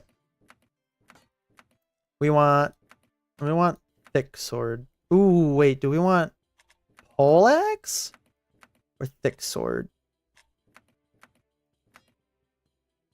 I think we want... I want thick sword. Give me the thick sword. Please. The game really kind of wants me to use the... You know what? We're going to use the axe. That sounds fun. That sounds like that'll be real fun.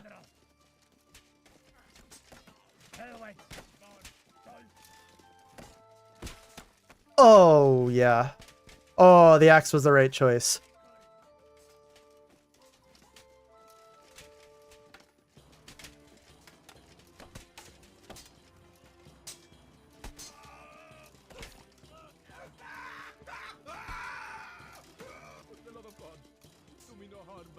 What? And he's dead.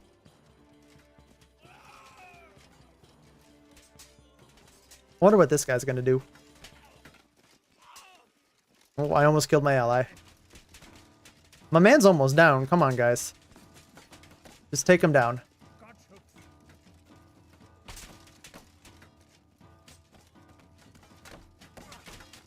Come on.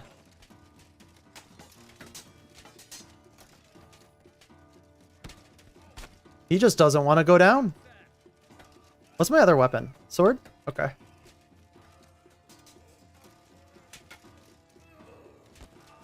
Ooh.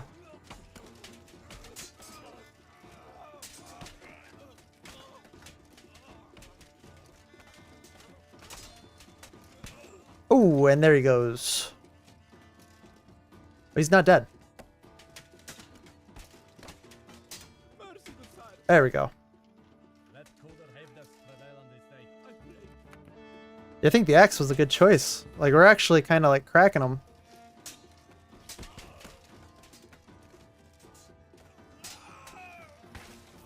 Oh, okay.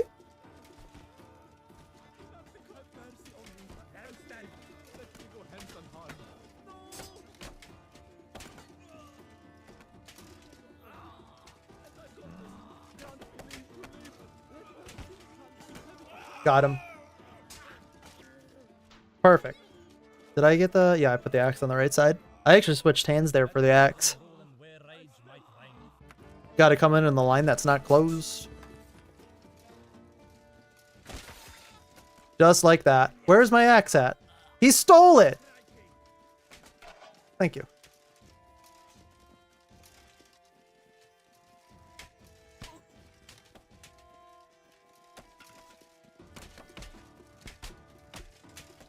Oh, I thought that was going to kill him. Bruh. Okay, my teammate killed him.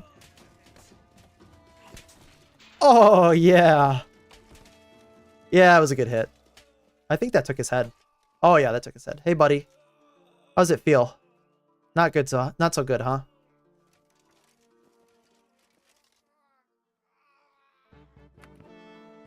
All right.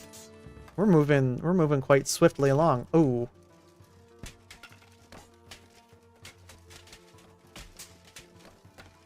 Bruh. Oh, he got me. Oh, that's not good. No, we were having such a good run.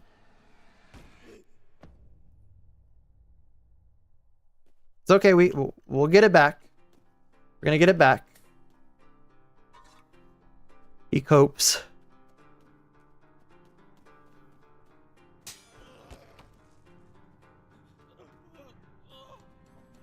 Alright, he's down. Nothing. Please give me a good weapon. Please give me a weapon that's good.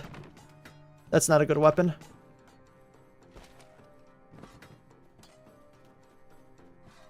At least it's got length.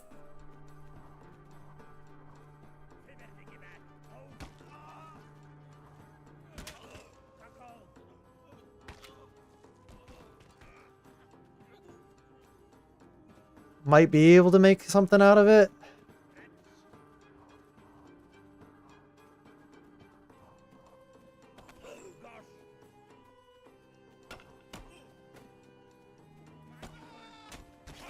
Oh no! I was wondering if that was gonna happen. Oh,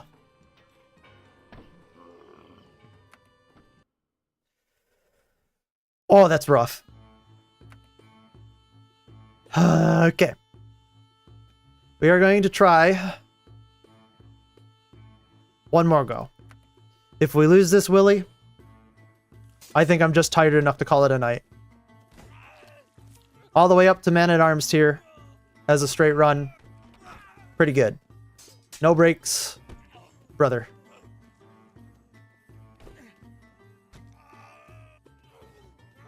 Go down. Hang on, my headset's badooping. I need to unbadoop it here. Need to plug this bad boy in. There we go. Don't know if you heard that. You might have. Go down. Okay. Go down.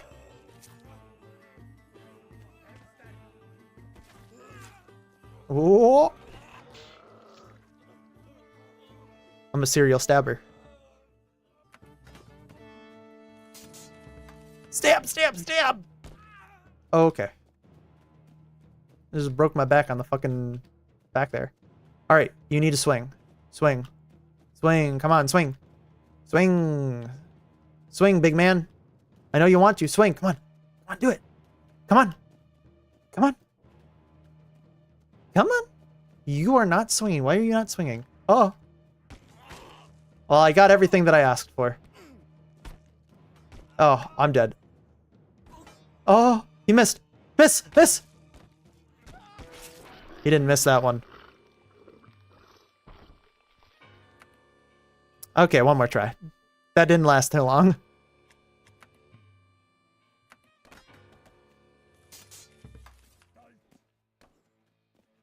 Whew. I just gave everybody an omen. Ooh. What are you gonna do? Hit me with a bar stool? No, you're not. Sit down. I'm gonna hit this guy with my head. Oh! I'm gonna hit my head with my head. Can't anymore. He's too low.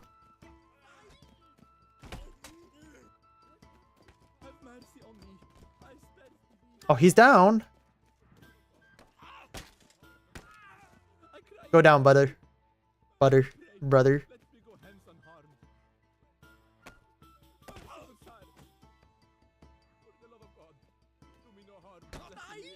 Like, he just rubbernecked. He just looked. He's like, hmm?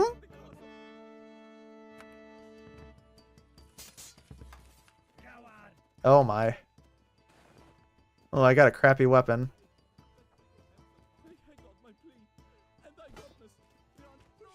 Wait, oh, what? Oh, I see.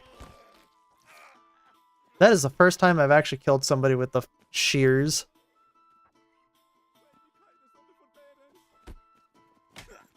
Oh, no.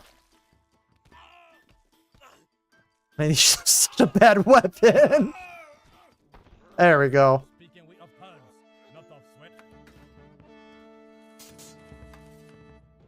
Come on, buddy. Oh, that was bad. That was stupid. Locked myself into place for a second. Oh. Probably could have gone in there. Come on. Oh, you gonna swing? You gonna swing? Come on. Oh, come on, swing. Swing, you're not gonna do it. He did. And now he's dead.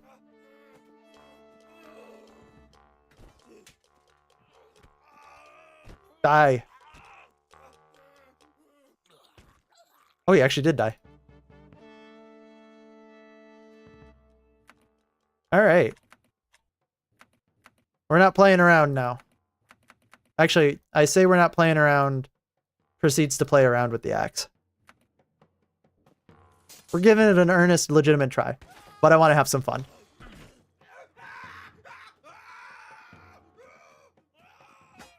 Oh. Oh. Okay, and now he's down.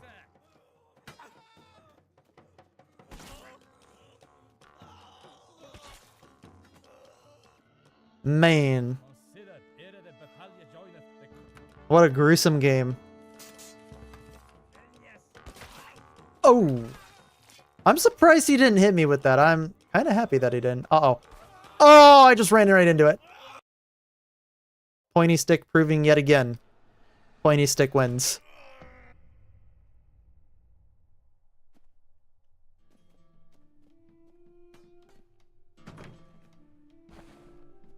Oh, get out of here. Thank you.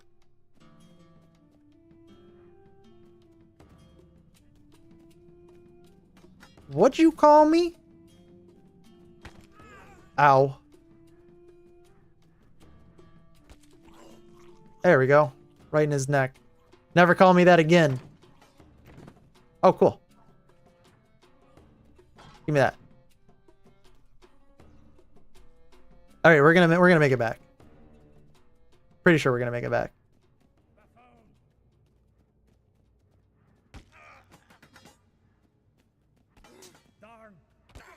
Bruh.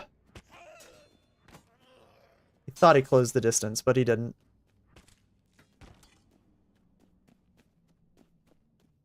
He thought about it. Long and hard. Didn't work out for him.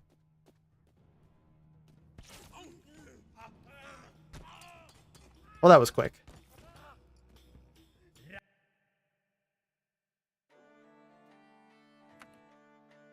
All right. This time for sure.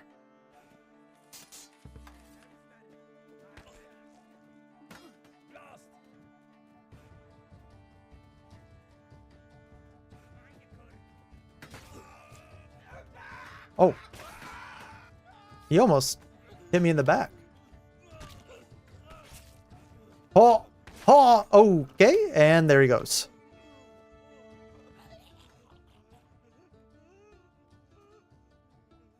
That was awful.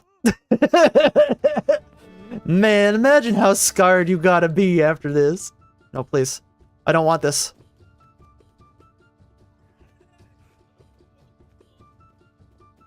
No, fight. You fight each other. You two fight each other. Perfect. That was definitely a dishonorable tactic. I'll have you know, I don't care. I live. That's all that matters. Oh.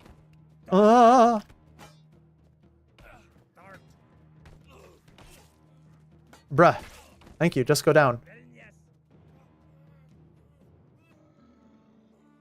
The weakness of pole arms. Alright. We're gonna give it an honest commoner tier try.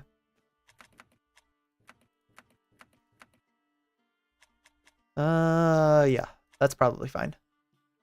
Honest commoner tier attempt. No hanky-panky. No up-tiering, down-tiering. Just playing in the commoner tier.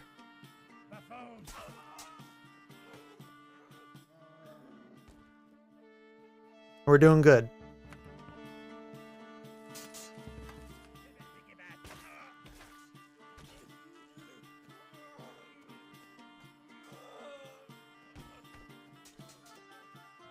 Oh!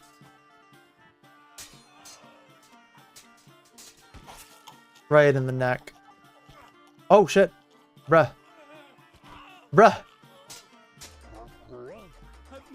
I actually have to do that. He got me. Something bounced back and hit me in the throat. We don't like that.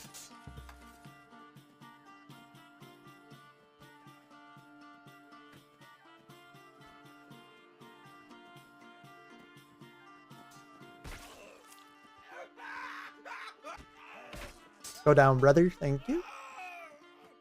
How did you end up killing him? Mace ain't that great. I mean, I'm not gonna complain. I'll put you out of your misery, Willie.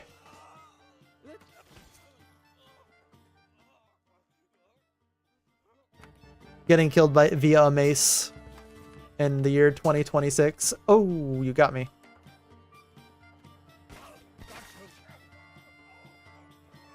He was able to get in on that, unfortunately.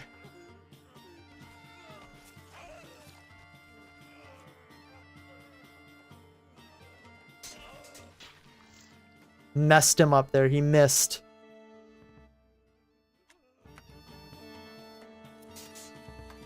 We'll do it.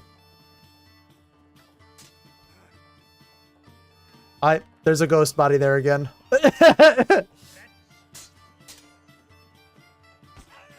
Oh. Okay. Okay. Okay. Okay. Okay. Okay.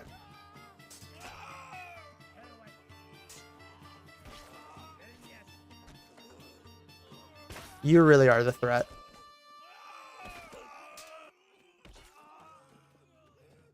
I got his arm. So I don't think he's doing much. Yeah. Alright. The Weeder. I think I just gotta rush this. Come on. You gonna take a swing? Oh, no, he got me. Okay.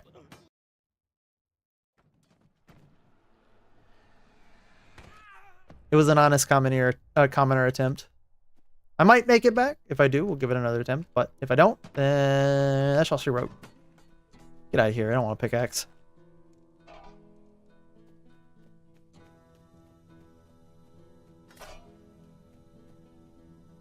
Well, this is a stupid idea. I can't even move them. Oh, and he got me. This is so dumb. No, I can't do that.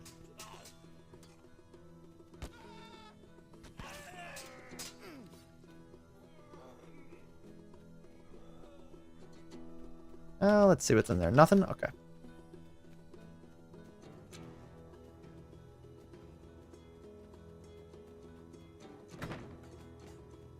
No. Oh.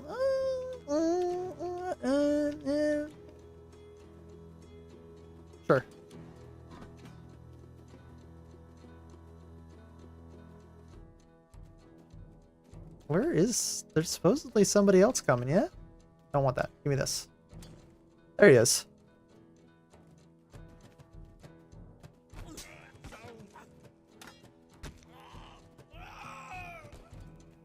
Alright, give me that.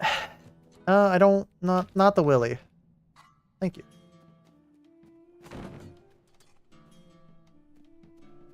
No weapon in there. Okay, that's unfortunate. How about here?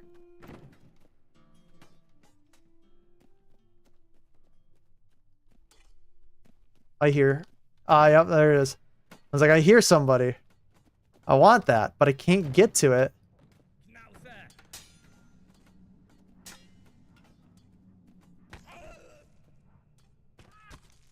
There we go. You know what? We'll put that there. And grab that. And grab that. There we go. Alright, we're ready. We're ready to give him the barrage of bullshit. Ah! Come here. Oh! Oh! He literally laid it on me. That was so close to me being dead. Holy.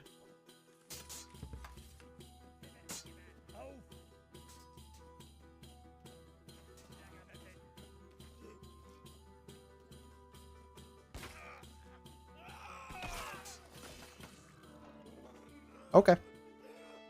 That worked.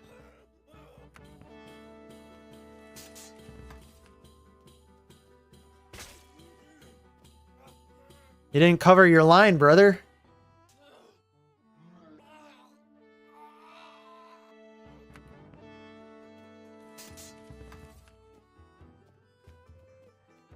Ooh, that was close. Oh, I messed that up. But we got him.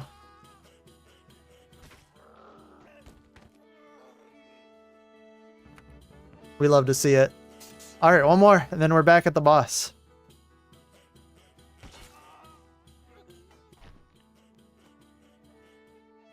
Boom. Alright, boss. We're just gonna try this. We're gonna run. That was bad. I stabbed him. I did stab him. I did get him. But his range of engagement is a little too far for me. We love the wall. I wonder if... You know, honestly, I might be able to have a little bit more play with him if I half-sworded onto him. I just prefer to put things at a distance. I don't think I can really play distance against him.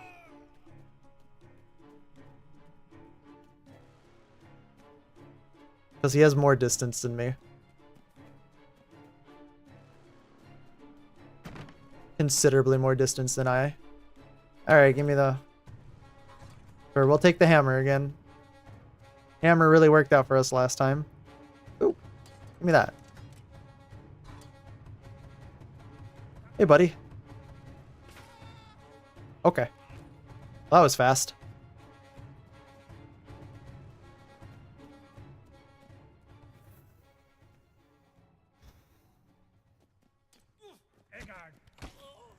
You know what? We're switching up the build. Wait, where did your... You had a... Oh, it's... You still... Come on, man. Come on, man. Drop it. Drop it. Thank you. Give it to me. This will go very poorly, I can guarantee it.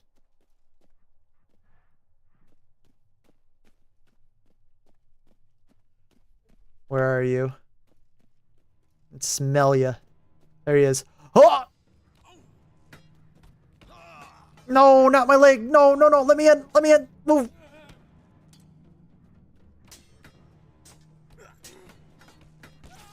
Oh, I think we got him. We did. That was almost poor. That was almost bad. Okay. New attempt. We will beat him. I swear. Ow. I am not paying attention. Holy Toledo. Yeah, you know what? We killed him, that's all that matters. Oops. I didn't mean to click out, my bad. Boom. Oh, what? My body just bent in an unusual... Okay. Thank you, Half Sword.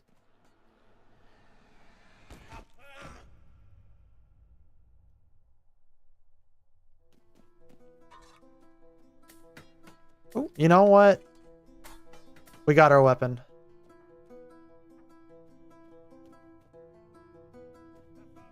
I need not for anything other than the hand axe.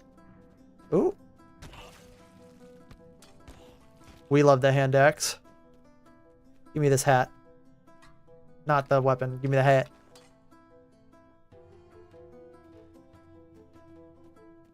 I am scary. I have hand axe. Honestly, I see this running at me in the middle of the night. Man with hand axe and green hat. That's all he's got. I'm just like, nope. All right, now give me big axe. We are Axeman. Ooh, but we could be Swordsman. We're not going to be Swordsman. We are going to be Axeman. We need not for the spear.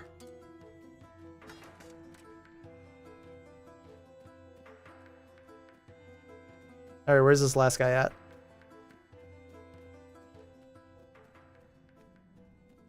Where are you? I know you're here. There you are.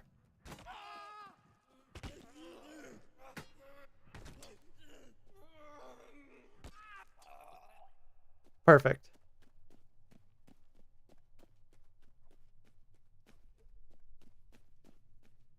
We need not for the spear. We have the axe. Just like that. He didn't stand a chance. You know what? I trust in the axe. We trust big into the axe.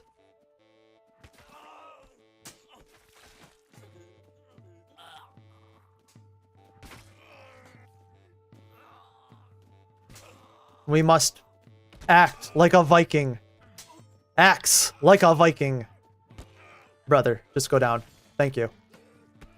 Oh, there it goes.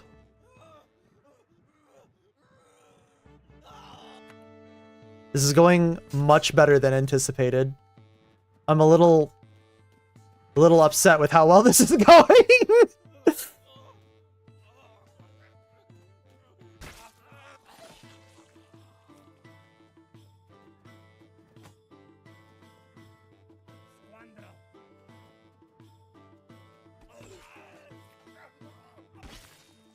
Man. Crazy man with an axe shows up and kills everything. No mercy. Mercy, please. No. It was going so well.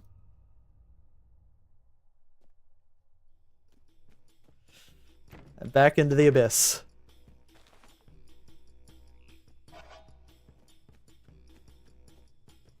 What do we got? Shoes? Yeah, give me the shoes. Okay, good night.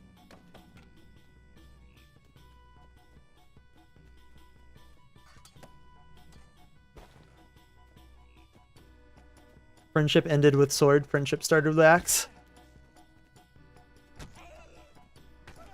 Come on, man. You are like 6 shades of fucked right now. Give me that axe. We believe in the axe. The Almighty.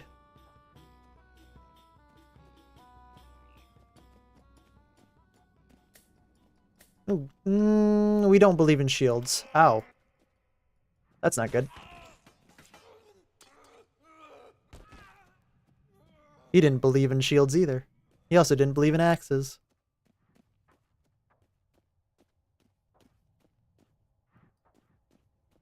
Alright. No. Come back here. Bruh, no, bruh. Okay. Oh my gosh, just go down. No, not my foot. Okay. What the hell was that? Yep, thank you, Half Sword. Okay. I think that's probably it for me for the night. I'm tired. All right, thanks everybody for showing up. I hope you have a wonderful night. Goodbye.